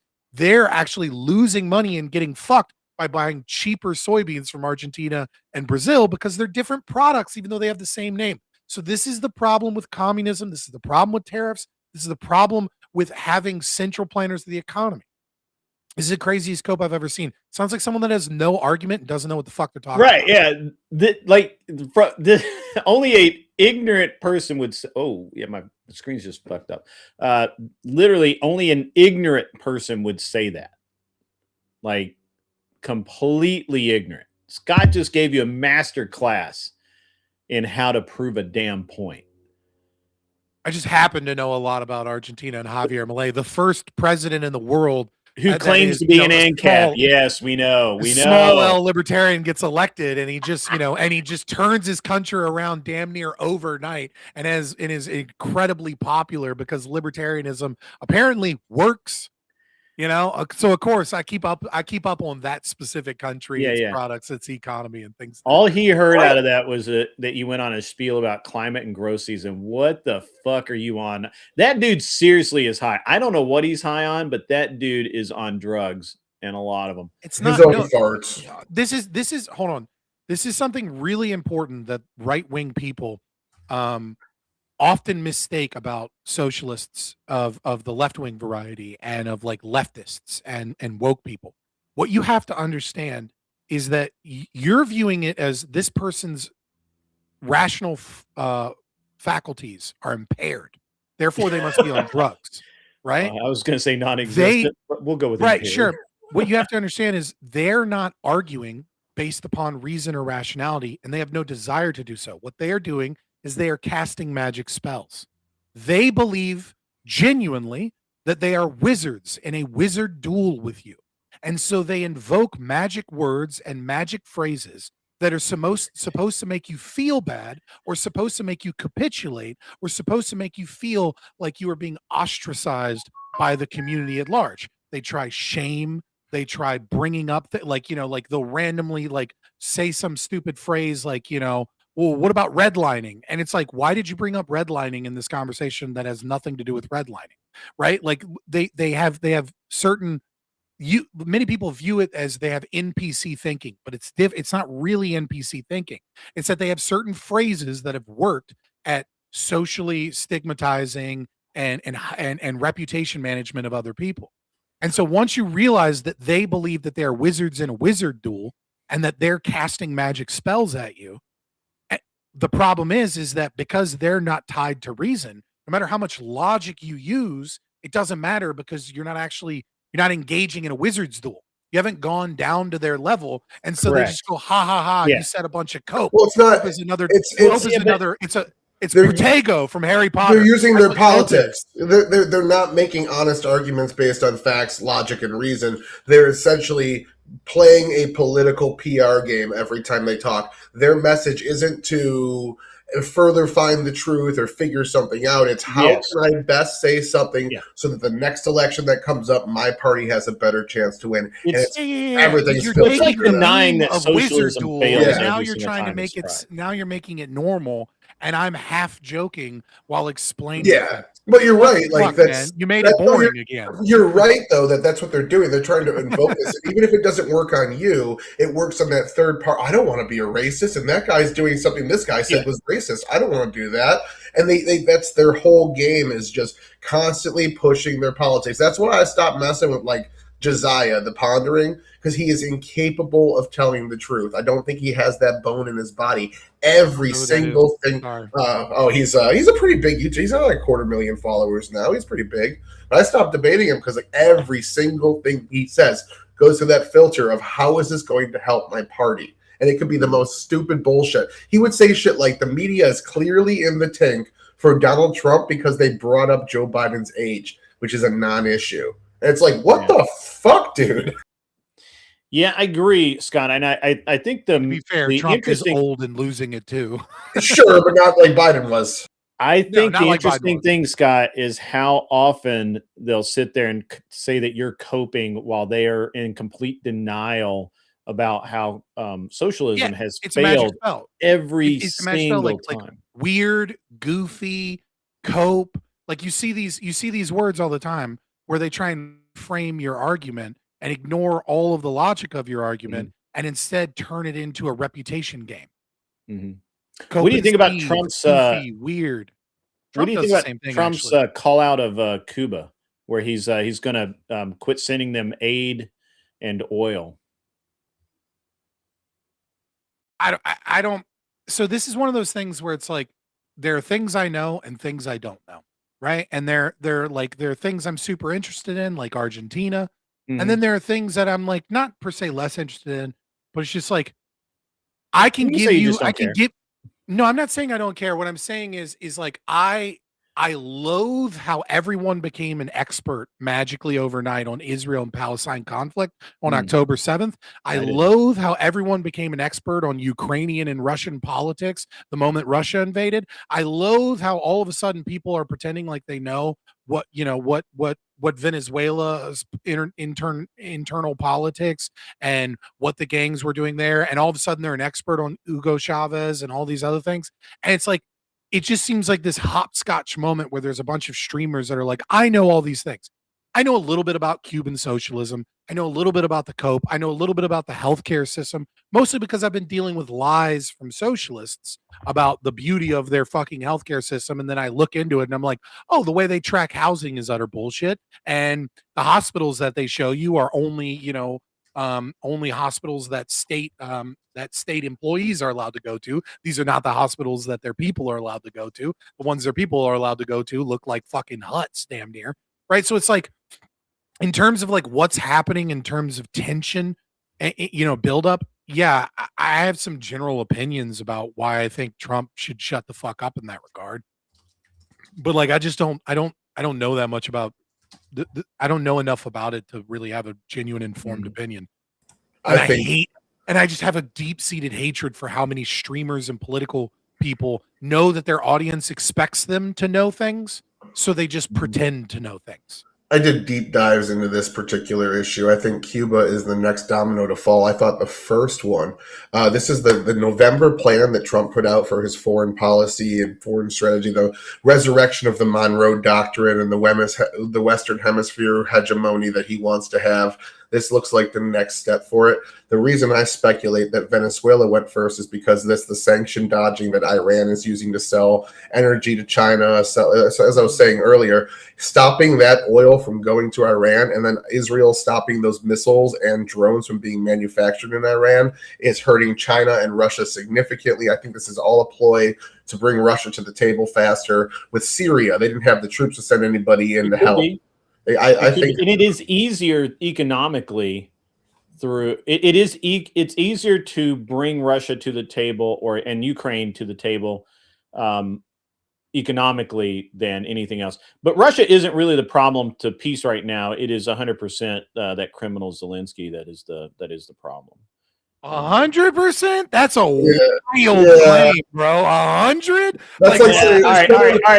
It's 85.8%. So what breaks into Grid's house? If he pulls his gun out to defend himself, he's the criminal. That's what you're doing right now. You know what I'm saying? I mean, like, look, dude, fuck Ukraine, fuck Russia, fuck Putin, fuck Zelensky. But like the idea, like genuinely, fuck Zelensky, fuck the U.S. aid, fuck the State Department's involvement in the 2014 coup, like fuck Black and Vetch building level 4 biolabs on the border of Russia, and then pretending like we didn't do that, even though we all can just go Google the fucking documents right fucking now and just know that was a thing. That was part, that funding was guaranteed through the Biden criminal family. Like, fuck Ukraine, but 100%. Yeah. Okay. All right. Well, you know what? I'm with Tim Hale. I'll stand with Ukraine becoming the 51st state. Actually, the second or third territory, not a state. We don't want them to vote, but we're okay with them being American nationals. Hold on. I do got to pull out Nod Laws here. He said Scott is a neophyte, like all libertarians. Did you just learn that word? Because a neophyte is someone that is new to an ideology. So you're saying all libertarians are new to the ideology of libertarianism, which is a retarded thing to say, unless you mean neophyte to some other ideology that I'm like fighting against or something. And I'll have you know that I was a Marxist-Leninist Maoist before I was a libertarian. So no, I'm not new. I'm not a neophyte. He can beat the communist socialism. So you've always been retarded. Yeah, I've always been retarded. Oh, neophyte to economics. So is Mises a neophyte to economics? Like you just learned this word by reading it, and now you're repeating it as an insult. Again another magic spell. There's no ration, there's no reason, there's no logic behind the argument. It's an attempt to attack, and unfortunately, it failed because you have no idea what the fucking word neophyte attack your character. Nonetheless, the problem is he doesn't understand who he's dealing with. You're dealing with Scott. I wanted to come on up. Come on up. Right, by the way, guys, I'm going. If you want to come up on the show and in the last hour, you go to the shed. You have to go to the waiting room, and you have to let me know that you're there because I'm not really paying attention right now. But if you're but if you do all of those things, I will. I'll throw the link out here in just a minute or two. Also, Wednesday around noon, maybe earlier, but not later. Gun Prattle will be live over on Kick. So I posted a link earlier to Kick, and you will have to. You'll have to go to Kick. I'll do it again. You'll have to go join over on Kick because we'll be handling firearms, and we can't do that on YouTube. YouTube will get mad at me and do bad things to my channel. I stand by that. All libertarians are Nephilim, average debate. Joy. That's wow. I will say this: is anybody else surprised that Kick still exists? Like, if I kinda was a am. Batman, I am assumed actually. the EU was going to get rid of Kick because I mean, Kick is designed to back up degeneracy and gambling and prostitutes. Right, like the entire platform is just using Amazon cloud services. Right, so it has no structure of its own, and it's just a giant scam site designed to support gambling. And so, like, how the fuck is Kick still around? Like, I'm like, people are like, why aren't you on Kick? I'm like, I don't support Kick. Fuck Kick. Kick's a piece of shit company. But I mean, so is YouTube, so is Twitch, to be fair. I mean, it's not like they're uniquely bad or something like amongst all of them. But I'm just very shocked that Kick still made it. I never went there because I was like, how am I'm gonna build an audience on Kick, and then it's gonna get booted, and then I'm gonna be fucked. And somehow See, I'm in that same boat. I'm in that same boat. Like, I feel the same way about Rumble too, though, in fairness. But Rumble's really hard to interface with anybody else's technology. Like it just sucks. You basically have to set it up every single time. There's nothing easy about it. And so I got tired of it. I still will stream to Rumble, and I may stream to Rumble tomorrow. But you guys will have to go and join on you ought go and join up over on Kick, and you can watch the Gun Prattle live. Now I will be recording it, and then I will be editing it, and I will load it onto the YouTube channel later. But if you want to see it live, you want to interact live, it's going to be on Kick, and that's just how it is. I will be spamming that shit in the Discord later. oh yeah. So, but I'm actually, I was actually surprised it survived that dude killing himself streaming. And I mean, he didn't, I mean, he literally did kill himself, but he didn't commit suicide. He just streamed for so many hours straight and drank so many like Red Bulls and whatever that that he ended up, dying on stream because I didn't know about that one. Yeah, so apparently Kick has some program or maybe they don't have it anymore, but they did have a program where you got paid per hour that you streamed. And so people were streaming like these great big, 12, 24, 36-hour streams. And this guy was streaming like nonstop. Isn't it crazy what people will do some crazy shit to go viral? I think that Minnesota ice shooting thing was two women trying to go viral. I think that's why they were out there. They had their phones out. That absolutely is the case. Absolutely. And they got shot because they were trying to go viral. Yeah. Shot in the face.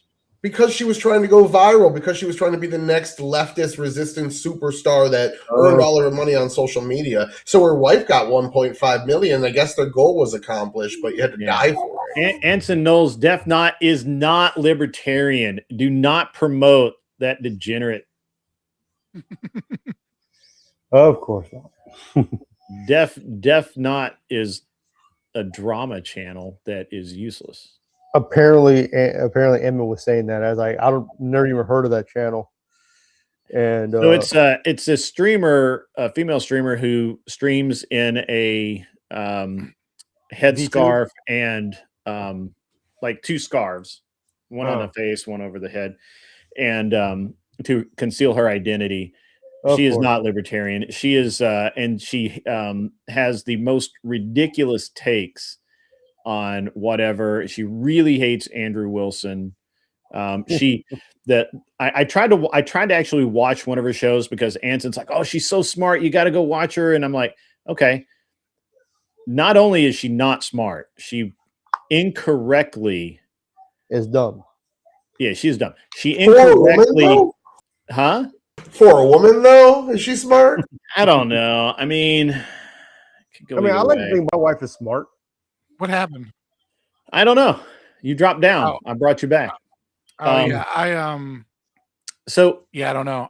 The only policy or prescription or thing that you've said about her views thus far is that she's doesn't like Andrew Wilson, which is certainly not mutually exclusive with libertarianism. You know what I mean? Like, yeah, that's so, not unusual. I mean, Yeah, so no, I mean, like, she incorrectly was she was trying to break down an Andrew Wilson debate technique, and she not only did she incorrectly identify an internal critique as to what it was, and when she broke it down, she was completely wrong in her analysis. She actually did not know what an internal critique was, while she's claiming that Andrew Wilson doesn't know what an internal critique is and is not actually doing an internal critique.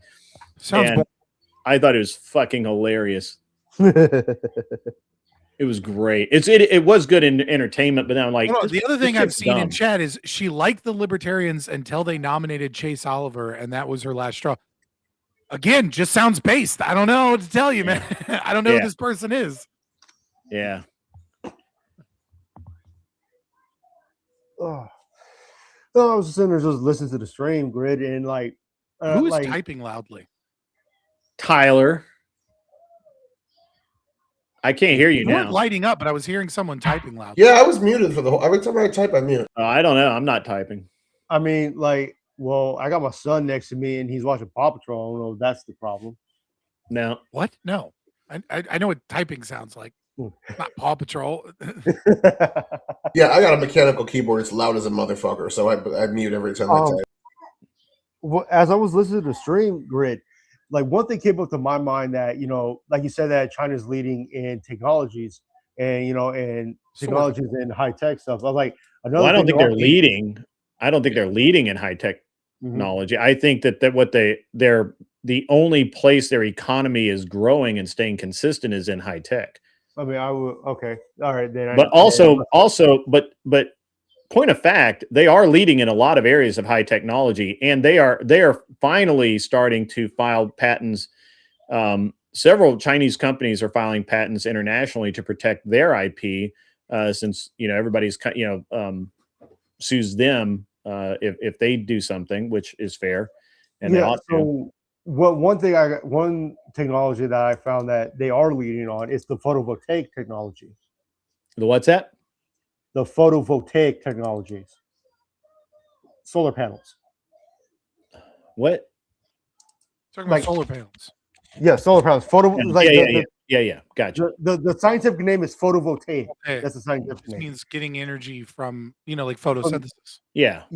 And photovoltaics. Yeah, the only reason why they're actually leading is because they put solar panels on mountains. There's like a whole mountainside, and you can look it up, the whole mountainside full of solar panels. There's one of those in California too. There's a lot of mountains. I think that's like the only one in California, though. Because I was taking a course in solar technologies, and it was kind of like very revealing to me that we're kind of behind the ball on that kind of technology. Solar panels, renewable energy source. I mean, we're behind the ball is like a weird thing. If you want to talk about what you could say, our energy grid you might be able to make the claim that our energy grid is quote unquote behind the ball on that. But I don't think you could make the claim that our technology is behind the ball. Okay, like many of the things that China is doing, for example, you know, like in Arizona in like the 2010s, we set up like this giant like what is essentially like a circular magnifying glass. It's designed to increase the amount of energy that solar panels get. And like we got rid of them because we had already experimented with them, realized that they cause a whole bunch of fucking problems with birds. They cause like they need to be repaired all the time. And so the increase in output on the solar panels is like not worth the other economic factors and costs. And then in like 2022, China started building them. Yeah. Even though we had already proven that they weren't economically feasible, because China, like most communist countries, right, Well, they the US. they Or the build top of and the US, assume yeah. that people will come, whereas a more capitalistic economy waits for there to be market demand and then provides a solution for that market demand. And Yeah, so it's kind of like an China will inverted. throw and waste money on something like in terms of that, and then use that with like drone footage as like, look how cool this shit is, and then they'll release it as propaganda of like the cool things they're doing in solar, when really they're behind us in solar technology. Now they're not Well- behind us in terms of the percentage of their grid that Well, is yeah, I right, agree like with their that. infrastructure, but in terms of the actual technology, I would argue, like in photovoltaics, I would argue that America is ahead. They're just producing more. So it's kind of like you said though, Scott. Is that inverted Field of Dreams thing where it's like you build it and they will come kind of thing? You know, Yeah, if yeah. you Like ever, like you a ever saw great that way to see movie? this. A Yeah. great way to see this is look for like high speed rail or things like or like transportation, Electric cars, right? right? Well, okay, so speaking just of hold on electric real cars- quick. Go on any Twitter or just the next time you're watching like a new bridge, or like, oh, we cut through a mountain and built this bridge, or Yeah. we built this giant dam with a road on it, right? Watch those propaganda videos, because they are Oh, propaganda videos. God. And then this I know. and then watch it from this lens, which is, okay, you built this giant highway system. How many cars are on this road? Yeah, And how then many when you cars- look at it again, you'll see that there's like 3 cars on the road. This Yeah. giant bridge that they filmed to talk about the superiority of China, and there's no cars on it. And it's I mean- because they didn't need a fucking bridge there. They built some shit they stole everybody's taxes, and then they built some shit that nobody asked for so that they could take a drone footage of how awesome this is, in the Mhm. hopes that then there will be a town that will blossom later because there's a road there. Whereas in Yeah, America, we have this other fucked up form of socialism, which is, instead of letting people build roads, instead of letting the economy build bridges, what we do is we wait until they're super, super burdened down and traffic Then is we build absurd. it. And then we go to like 3 companies that we allowed to build shit. And then we go, you guys, whoever is the lowest bidder amongst you 3 guys, you do it. And then we build a bridge. So like both are fucked up forms of socialism. But it's just so important to recognize when you see those videos, you can see them for the propaganda they are the moment you just look Yeah. at the lens and go, where are the people? And you'll notice there's no people. I mean, like North Korea does the same thing with their 6-way highways and stuff. There's like virtually nobody. Yeah, there. like mean, videos yeah, of North Korea's Pyongyang irrelevant. highway, and it's like, you don't need this. Yeah, it's kind of like the Great Leap Forward all over again. You know, like repeating the Great Leap Forward, repeating itself. If you remember the Great Leap Forward, that Mao Well, I Zedong wasn't did. alive, but I've definitely researched it. I don't know if it's Yeah. as bad as like the 4 pestilence campaign and shit. You Well- know what I mean? Great Leap Well, Forward was yeah, something but, like, it's still- way the death- worse. The death toll was still staggering. You know, up to 40 million. You know, just in a span of like 3 to 5 years. 40 million, unless you count unborn babies that disappeared in abortions. Then you start getting into the hundreds of millions. So for me, the total death toll for communism is 200 million plus. That's counting all the communist countries collectively. Yeah, but you can get that number to like over 800 million if you account for disappeared babies and abortions. Over 9,000. Sorry, I gotta go. Way I gotta over go. 9,000. Yeah, way over 9,000, It's brother. been fun. Thanks for having me on. Hey, man. Take it easy. What See you, buddy. I do want to continue on though, Scott, is the whole aspect of basically of China's, in a sense, mimicking our technology and shit. Because from Based. currently, right? Fuck IP, The based. solar panel, Steal the our solar shit. panel watt, the solar panel wattage is currently at 400. Mhm. They're moving to 450, and then soon, probably within about, I'll say 5 years, they're going to hit the 500 watts. Even though the photovoltaic technology and the science was actually discovered by Americans in the 1800s. Now, Grid, correct me What if does I'm that got wrong. to do with the damn thing? Dynamite comes from France, motherfucker. We use it all every day. What does it got to do with where something's invented and who improves it? Just a little backstory on that one. Mercedes-Benz invented the automobile. I don't think that was we his did that. argument. I think Oh, I think okay, he I'm was about to sorry. make his I'm sorry. actual argument. I was like, what the hell? All right, But, I'm like- sorry. Go ahead. I'm maybe I But was zoned out a little bit. But I want you to correct me if I'm wrong, though, Grid. Sure. That I've read a paper on a news article that it's Volkswagen that's leading the charge on Leading the stored battery, charge, pun intended. unintended, leading the charge and long extended storage batteries for EVs. Now, if I'm right on that, or I don't. Okay, so EVs are a tough subject right now because Tesla in America, we always love to say that Tesla's the best and they're leading and they're everything, and yet the entire rest of the world has started to understand that there's a very limited application of full electric cars. Like most countries are going away and they're going to hybrids of some kind, with range extenders or whatever. China actually, China has some impressive electric vehicles that they are either experimenting on, or maybe they're producing in small numbers and just Nah. whatever. I've seen many of those. I've seen a lot of their super impressive vehicles, and then the ones that they sell end up breaking down like a month later, and the shit falls apart. Yeah, so there's and the prototypes are impressive. What they actually bring to market, and I don't know. I mean, shit. You know what I mean? Like how many that are making it to market, and the reason for that is there just isn't a demand anyway. Like I agree with you. I agree with you that like the prototypes that they build are really impressive. Yeah. But like once they bring an EV vehicle to market, it fails.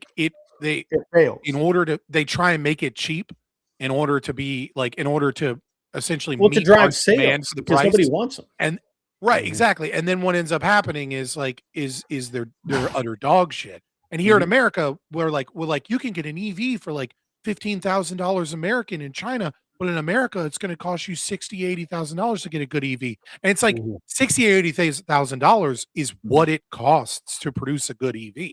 And China knows this, so they come out with these really cool prototypes. But then when you see their actual vehicles, you can pull them off the lot, drive into a parking lot, and pull the front panel off with your hand, right? Like they're garbage.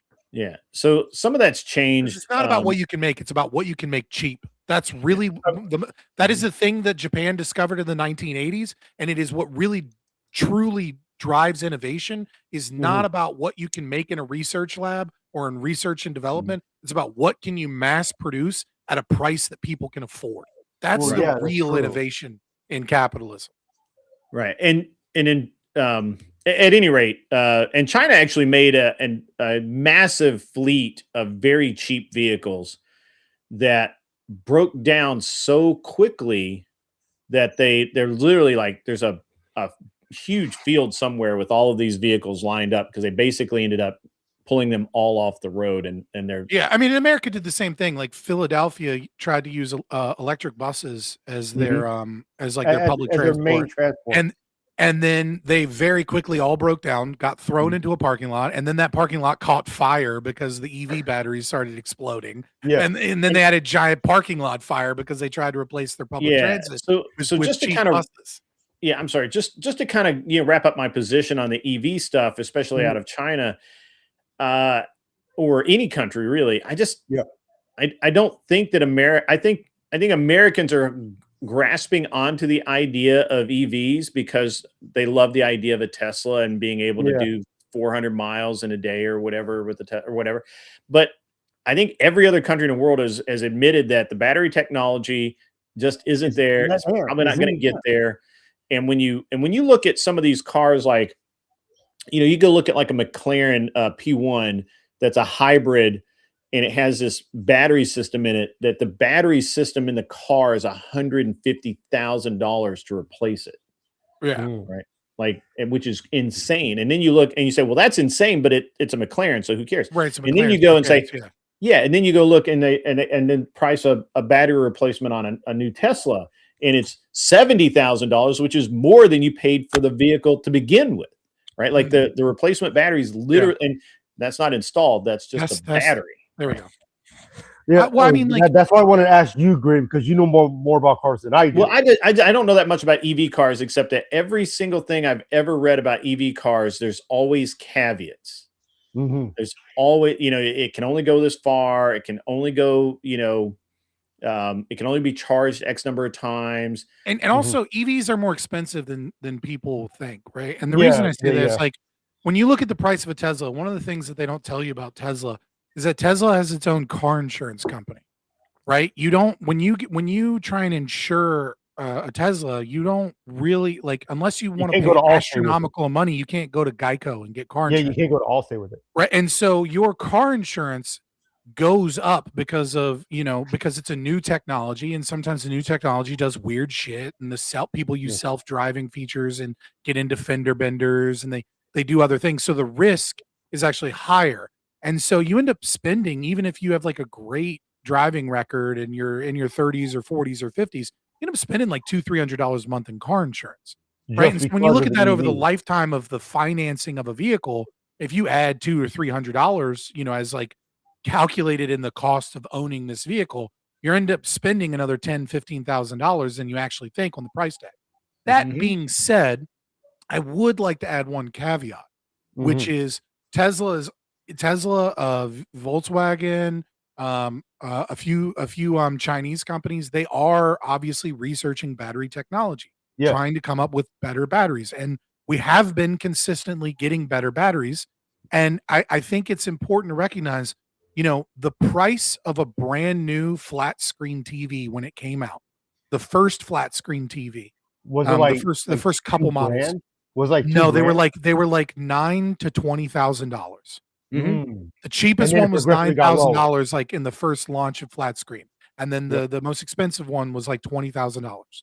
Okay, now you can You can buy go one for and $100. you go to Walmart and get a smart TV, right? For $100. With like a Roku app already built in, and an OLED monitor, which is obviously superior technology than what existed when the flat screens first came out. Flat screens when they first came out were only 720p, right? Your traditional CRT TVs were like 480, right? So your 720p TV that's not a smart TV, if you were to get a comparable TV to today, it costs you like $150, and it would No, still less be than like that, dude. Less than that. well, like yeah, I mean like well, I mean same size, right? So you'd need Yeah. to get like a 40-inch, right? Yeah. And like at a minimum. And so it's like there are early adopters to technology that buy these things because they're luxury goods, not necessarily because they're mass production efficient compared to Mhm. gas vehicles, right? Like I think the big problem has been the environmentalist push towards EV has left us in a situation where municipalities and governments and counties are putting money into it that doesn't need to be put into it because the Mhm. technology is early. And rather, what we should have is we should have Teslas as a luxury vehicle because they're cool and because they're different.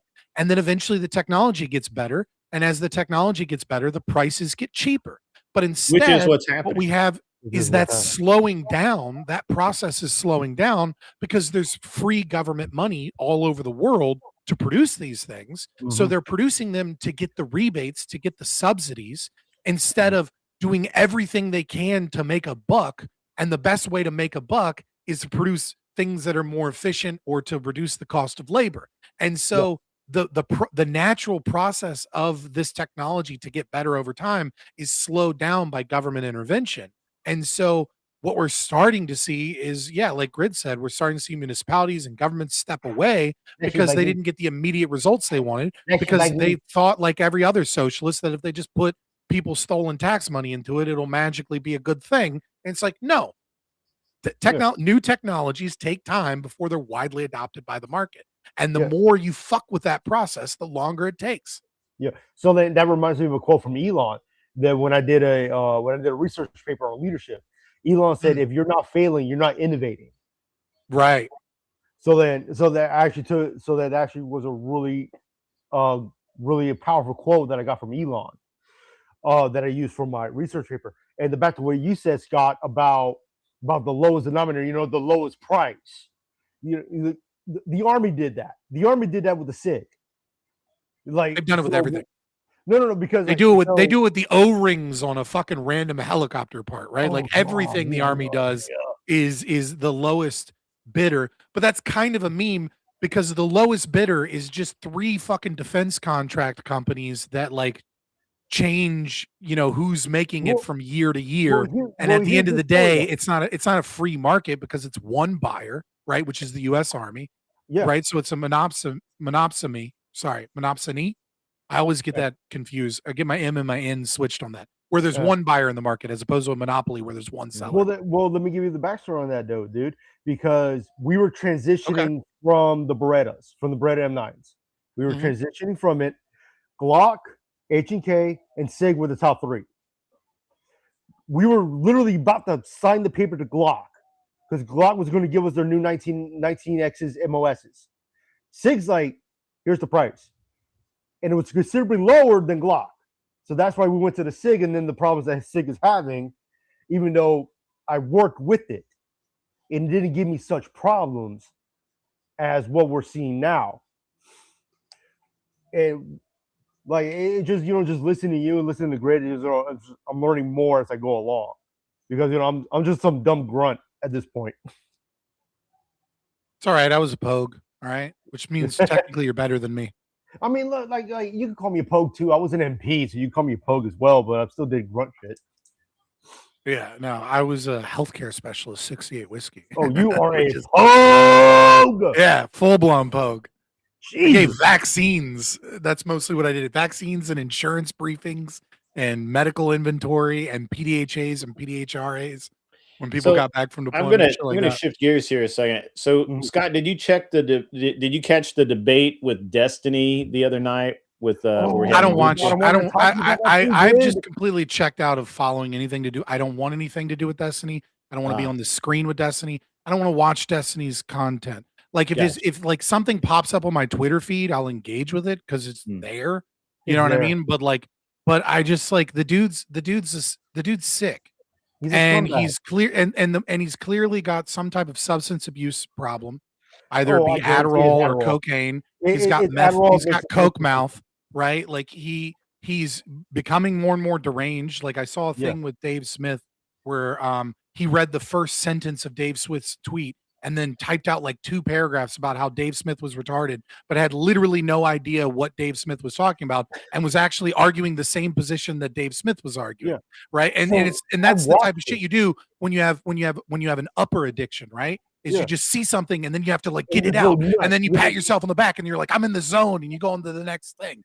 Right. So he's a liar. He's got a substance abuse problem. He does everything he can to target barely legal or maybe not quite legal girls and try and fuck them and so that he can get his hedonistic momentary pleasure and make or break careers based off of his petty dramas.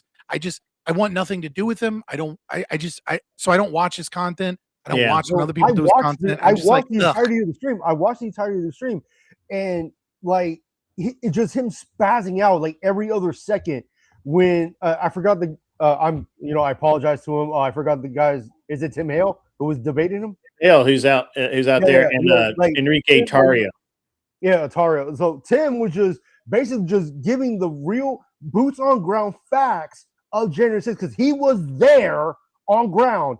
Destiny was in Miami, which is like 3 hours from me, sitting in his little cave, and wondering what little boy he's going to come at next or whatever. I mean, I don't think he targets little boys, as far as I know. But it was an interesting thing because Destiny's repeated the same talking points unopposed so many times over again that when you oppose him, it just fucks him right up. Like his head just gets blown up because it's like a malfunction in the system that he has in his brain.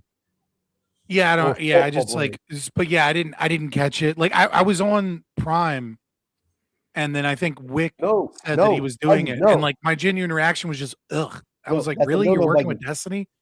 Yeah.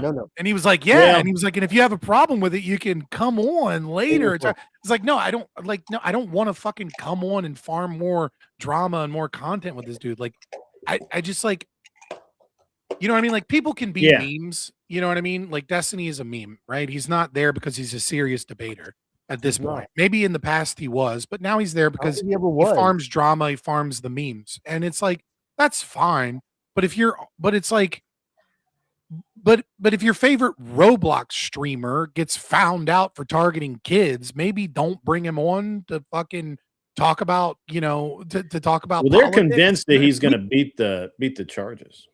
No, He he's not. probably will. No, he has the no, he same won't. lawyer as Prince Andrew. Wait, What's his wait, his He lawyer. has- is he's Prince using the Andrew's same lawyer? lawyer as Prince Andrew used No, no, no. The to difference defend between- himself in the Epstein No, no. The allegation. difference between Prince Andrew and Destiny is that Prince Andrew was royalty, and he had royal money behind him. That's the difference. Destiny's still got enough money to hire the same legal defense. He's got a shit ton of money. It's never would more allow him of to his use money than Prince Andrew, sure, but he's got The the same Queen legal will- defense. Dude, the Queen would never would allowed it. The Queen, when she was alive, would never would allowed it, and that's I mean, plain and sure, simple. but I'm just Destiny saying, like, nobody you gives a know, fuck. like, yeah, of course he's going to beat the allegations. He's got money and clout. Like, money and clout is what you need to win legal.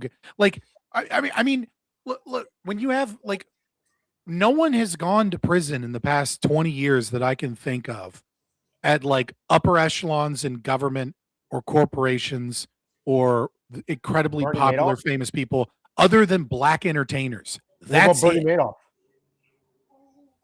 Is that within 20 years? I guess that'd be what, 2010. So yeah, 15 Like years ago. 2011, somewhere around there. Bernie Madoff. Yeah. So I mean, yeah. So that's 15 years ago. Bernie Madoff did. He had money. He certainly did, but he fucked over rich people exclusively. Well, yeah, that's true. So he made an enemy of all of the rich and powerful. I mean, it's pretty. So it's I mean, he pretty was nice one of to them. see- I'll give you that. You're right. I mean, it is But, pretty you nice to know. see Maduro and Diddy. just in the think same that prison cell The sharing oil thing together. about Destiny is that he just has this narrative that he's created in his head, and all you have to do to get him Is that to Anson? like spurg out or whatever is just challenge that specific narrative. Like he's actually convinced himself that that Trump and it's like he looked it up and he ended up not really saying anything about it because he knows he's wrong. But he was like, well, Trump was the one who came out and said that the election was fixed. And I'm like, no, CNN wasn't saying there was irregularities. Fox wasn't. No, they all were. Like Trump didn't say anything about it. It was literally the news agencies who said something about it first.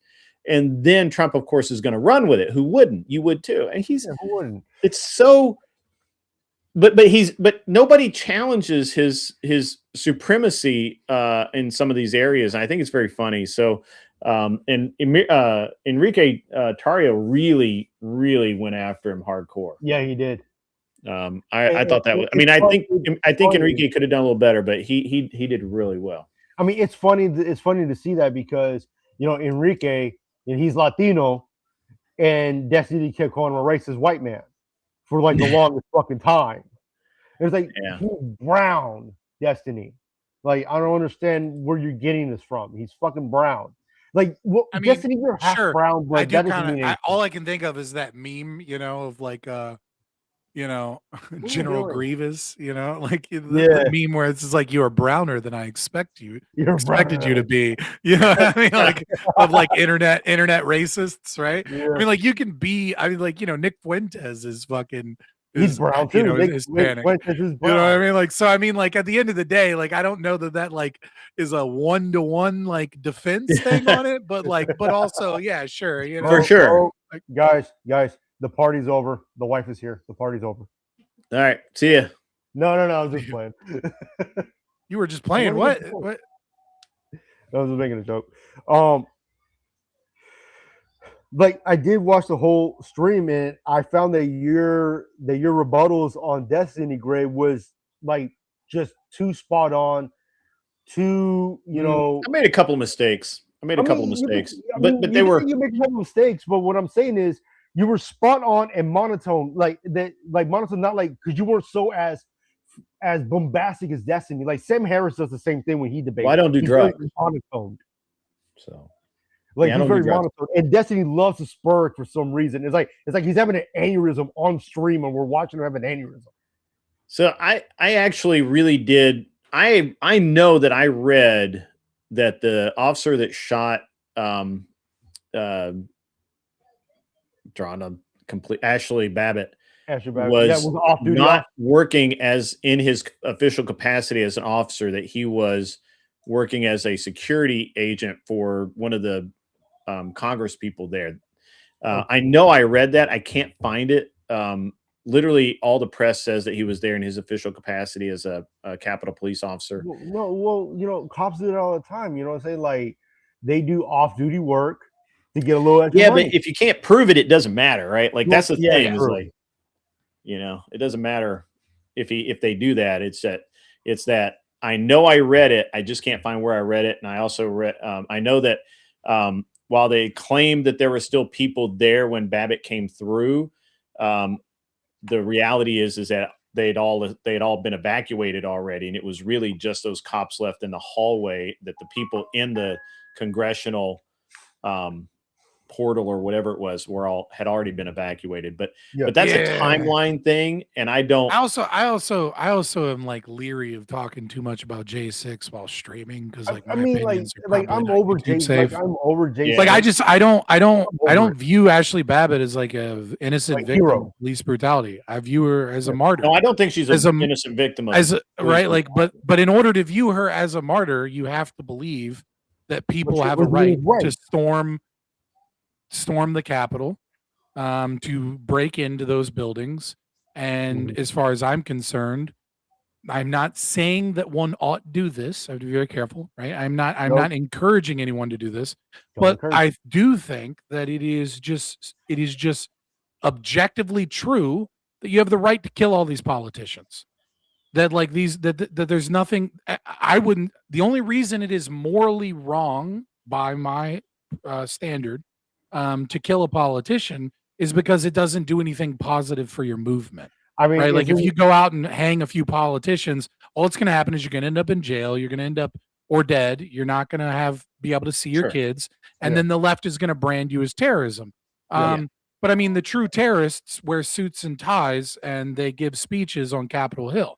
Those are the true terrorists. And I don't think that they have the right to self-defense or the right to our tax money to defend them or the right or any reason to believe that they have bodily autonomy in any way, shape, or form. I don't think there is any aggression in putting a bullet through any of these people's brains. And that would include Donald Trump, as well as that would include AOC. Pick whatever your favorite politician that you hate is. The only ones I could say that maybe you could say this isn't true of would be, honestly, the libertarian politicians. Like Ron Paul. And Thomas Massey, definitely. Right? Like these are the only people that are genuinely and consistently fighting the state stealing from you and fighting the state robbing you of your tax money and fighting the state's the creep of the growth of the state and its power over you. So that's how I feel. I'm just saying I get it. One more time for YouTube. I'm not saying you ought to go out and do this, right? Because I don't think it's going to help you or help your movement. So I view Ashley Babbitt as a martyr, the thing, though, not an innocent victim of police brutality. But I don't think she was a victim of police brutality because I don't think she was brutal. I mean, I think the officer made a mistake.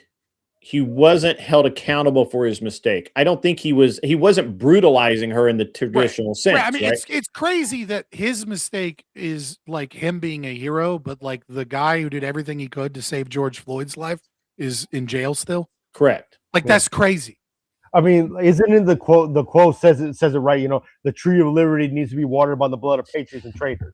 Yeah, sure. Patriots and tyrants alike. Yeah, that was Thomas Jefferson. Yeah, you got to finish the whole quote. To be fair, Thomas Jefferson was arguing that America, because of its electoral system, is actually the most peaceful country to ever exist, and it's because they have had peaceful transitions of power through voting. And he was kind of doing some funny math here to make an argument because there was 13 states that were voting. So each of these states, well, actually a few more by the time Thomas Jefferson writes this, each of these states, he's like, that's 4 years times 15, which is actually 200 years of peace because each of these people chose a peaceful transition of power, but then was also arguing that revolution and killing politicians is a necessary element of maintaining stability and order and democracy. But again, these are liberals. I don't think they went far enough. Well, remember. Speaking of martyrdom, they're considering Renee Good a martyr. Like the left are considering her a martyr. Well, they always will. Yeah. They've never met. Literally, nobody's ever died at the hand of a police officer that isn't considered a martyr to the left, No, that's true. except Ashley Babbitt. I mean, I get a lot. I've gotten a lot of flack from libertarians here lately, and I'm probably going to get some more because I'm debating about it on Prime tonight. But I'll say this: Renee Good is a martyr to the left. Yeah, sure. She's not a martyr as far as I'm concerned as a libertarian because she's not fighting. Like I don't think ICE has the right to self-defense. I think all ICE cops that are killed are either killed justly by a libertarian in a dumb way, or they are killed by a socialist. And so it's just two gangs fighting each other, right? It's like, the Bloods and the Crips, you know what I mean? Just because I think ICE are the Bloods don't mean I support the Crips. And I think there's a bit of a problem here, which is, Renee Good, insofar as she was fighting, right? We don't really know what she was motivated by. We know, her wife was there kind of like cheering her on. We know she had children that she left behind like a fucking idiot.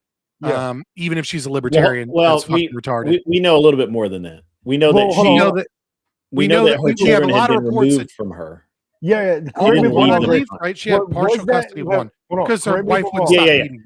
Right. So she had. Hold on, Frankie, calm down, bro. I'm trying to talk, man.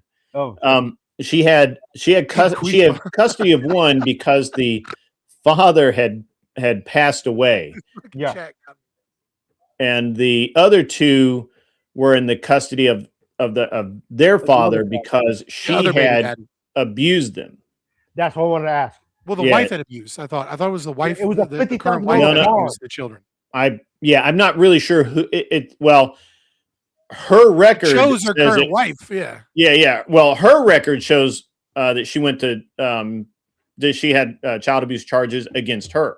Yeah. So I don't know which child that is. I'm not digging into like 100 pages of records or anything. Yeah, but the left story short, what I'm saying is she's not a martyr to me. Right. Yeah. What I'm saying is she's not a martyr to me, despite the fact that she's fighting the, horrific criminal detention and deportation of innocent people that ICE is doing, kidnapping and trafficking people under the direction of the tyrant Donald Trump. She's not a martyr to me in any aspect, because she's not doing that solely because of that. She believes that we ought steal money from all of us to fund these people's housing, to fund these people's cell phones, to fund these people through food stamps, to fund these people through all these government programs. And so she's arguing that we ought steal from the middle class and make the lives of the average American harder so that we can import a bunch of people from the third world. And then these people deserve, because they're less privileged, all of our resources and all of our wealth, as opposed to giving them a fair opportunity. If she was a libertarian, right, she would be a martyr to me. She absolutely would be. But she's a socialist. She's a socialist, or was a socialist that, sure, I don't know if she's a full-blown communist per se. It's a distinction without a difference to a certain degree. Because socialists to me are communists because my parents... like I said, it's a distinction without a difference. Well, yeah, but the thing is, my parents... Socialism is just communist praxis, right? Well, like it is just communism in action. Sure, you can say that, but like my parents escaped a communist country in the 1980s. They escaped Cuba. And now that Maduro was taken by tier one ops, the president of Cuba right now, he can say all the fuck he wants. He's scared out of his fucking mind. Well, I mean, he should be scared, obviously. Yeah, he's scared out of his fucking mind.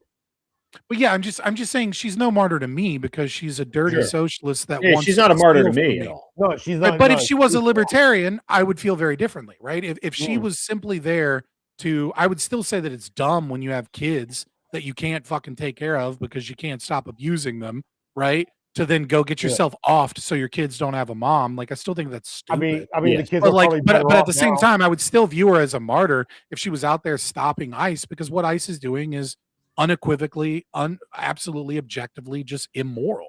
It's just wrong what they're doing. Well, I was listening to PBD. I was listening to a PBD podcast earlier today. And they were talking about how Patrick Bateman David. And he was talking about how when Obama was deporting the deporter in chief, you didn't hear about it because the news didn't put it out. So then they actually showed a clip of Obama talking about, hey, if you're here illegally, you're going to get out, get in the back of the line where the people in Mexico City who are trying to get citizenship going first before you. I want to be fair. Obama. I want to be fair. The news did absolutely report on this. They just didn't report on it with the same 24-hour news cycle vigor of like they do against Donald Trump. But like we definitely, I absolutely lived through this, right? You did too. Yeah, I believe, right? I don't know how young you are. Yeah, I'm in my late 30s. Okay, yeah. So you absolutely lived through this. We definitely saw news articles, from Washington Post and all the big players, and they were talking about ICE going into courtrooms because this was something Obama did, right? Obama sent ICE to courtrooms so that when illegal immigrants, illegal in the sense of the legal positive position, would show up to court for like minor traffic infractions or things like that, ICE could get them and deport them. Right. So we definitely, I 100% remember that like he was nicknamed by, certain news outlets, Deporter in Chief. That was like a nickname that he was given through the media, was Deporter in Chief. So I do want to be fair and say that they did report on Obama's, abuse of people. They just don't have the same vigor because they don't have this like Trump derangement syndrome. Yeah, there's absolute hatred of Trump, which I just find really like. Their hatred is well placed. It's they like you should hate Trump. You just shouldn't hate Trump, especially compared to Obama. Like they're both pieces of shit. No, I don't hate either one of those guys because like I just find it really illogical for somebody to hate somebody so much. I may despise Richard Dawkins as a human being, right, but I don't hate him. You know what I'm saying? I mean, I feel like I can kind of feel that, like, especially if you have like a moral system like Christianity or something where you feel like that hatred is like kind of a poison of your own heart and an ability to think rationally because you're driven by that hate as opposed to reason. But I think we're just maybe using the word hate differently here, right? Like you're saying hate is a bridge too far insofar as it keeps you from being able to think rationally. And if that's what you mean, I agree with you. But in the way that I use it, right, which is a deep feeling that this person is evil and wrong and ought, that we ought have justice. I feel that way about Trump, and I feel that way about Obama. I feel that way about Biden. And like I feel that way about essentially every American president except maybe Calvin Coolidge. Like, you know what I mean? Well, for me, the last true president for me was John F. Kennedy. The reason why I say that is one, the Cuban Missile Crisis. 2, the Civil Rights Act, and 3, the fact that he stood up and showed balls against the Joint Chiefs of Staff, especially against Curtis LeMay, General Curtis LeMay of the United States Air Force, and went against the suggestions of them and made the quarantine zone instead of the blockade in Cuba to initially stop Russia from calling, this is an American aggression instead of, no, this is a quarantine zone, dude. We're calling this off because, sickness, wink, wink. So that's why I believe that John F. Kennedy was the last true president of the United States. I appreciate John F. Kennedy's, some of his speeches and rhetoric, right? I'll give you that. Like when he gave that speech, the moon landing is another one. About secret societies in America. Yeah, and about kind of hinting at the military industrial complex as well as other things. Yeah, I like that's a based speech. I will say this: the Civil Rights Act should be abolished without a doubt. It's a complete infringement upon American liberties and civil liberties. It does not create civil liberties; it destroys them. Every American should and does have the right to discrimination. Saying that it is wrong to discriminate is fine. That's a moral claim. Right. But to make a legal position where it is illegal to engage in, in discrimination is a violation of our civil liberties. Right. So I think that's wrong. In terms of quarantining and the way that we have dealt with Cuba, I think we have done the exact opposite of what we should have done. Well, like right? my father was alive when that happened. My father was alive when that happened. And his parents were alive when that happened. And they revealed to me how the people of Cuba were feeling at that time. Mm-hmm. And because it's hard to know because I mean, like, I have friends from Cuba, right? And one of my friends, his grandfather was arrested simply for holding a sign. My Right? father, And with my father and and grandfather were arrested too. and for and and he similar they shit. broke his back in prison, literally. Like not like through work. They broke his back through beatings in prison, and then Yeah. he got out of prison, and then he was arrested the next day for nothing, Yeah. just for getting out of prison. See, Right. So I and- mean, like Cuba is a fucking nightmare. My problem is the way that the US has dealt with it. There's an unintended consequence of sanctions. And the unintended consequence of sanctions is that it gives every communist and every socialist the excuse that the reason Cuba is suffering is it's because of because of the US capitalist sanctions. West. Right. And it's like it's like if we had just left them the fuck alone, didn't sanction them, didn't quarantine them, didn't try and do Bay of Pigs, didn't try and do any war with them whatsoever. We just let them fail on their own, then we could say, look, this is what communism does. But because of US sanctions, because of US quarantines, because of like rules on trading of oil to Cuba, because of all these economic interventions we've done on Cuban imports, right? The communists blame us for Cuba's failure instead of just blaming the fact that this is what fucking communism does. And Yeah. so it's like I kind of like I understand like Cuba and like and especially if you have family from there and that's your lineage, that's your in a way that's your ancestral homeland, right? Like I totally understand wanting wanting that place to return to a place of liberty so that you could go back and I don't know, fucking scream to the fucking blacksmith god Oguma, you know what I mean? Be Cuban. Oh my god.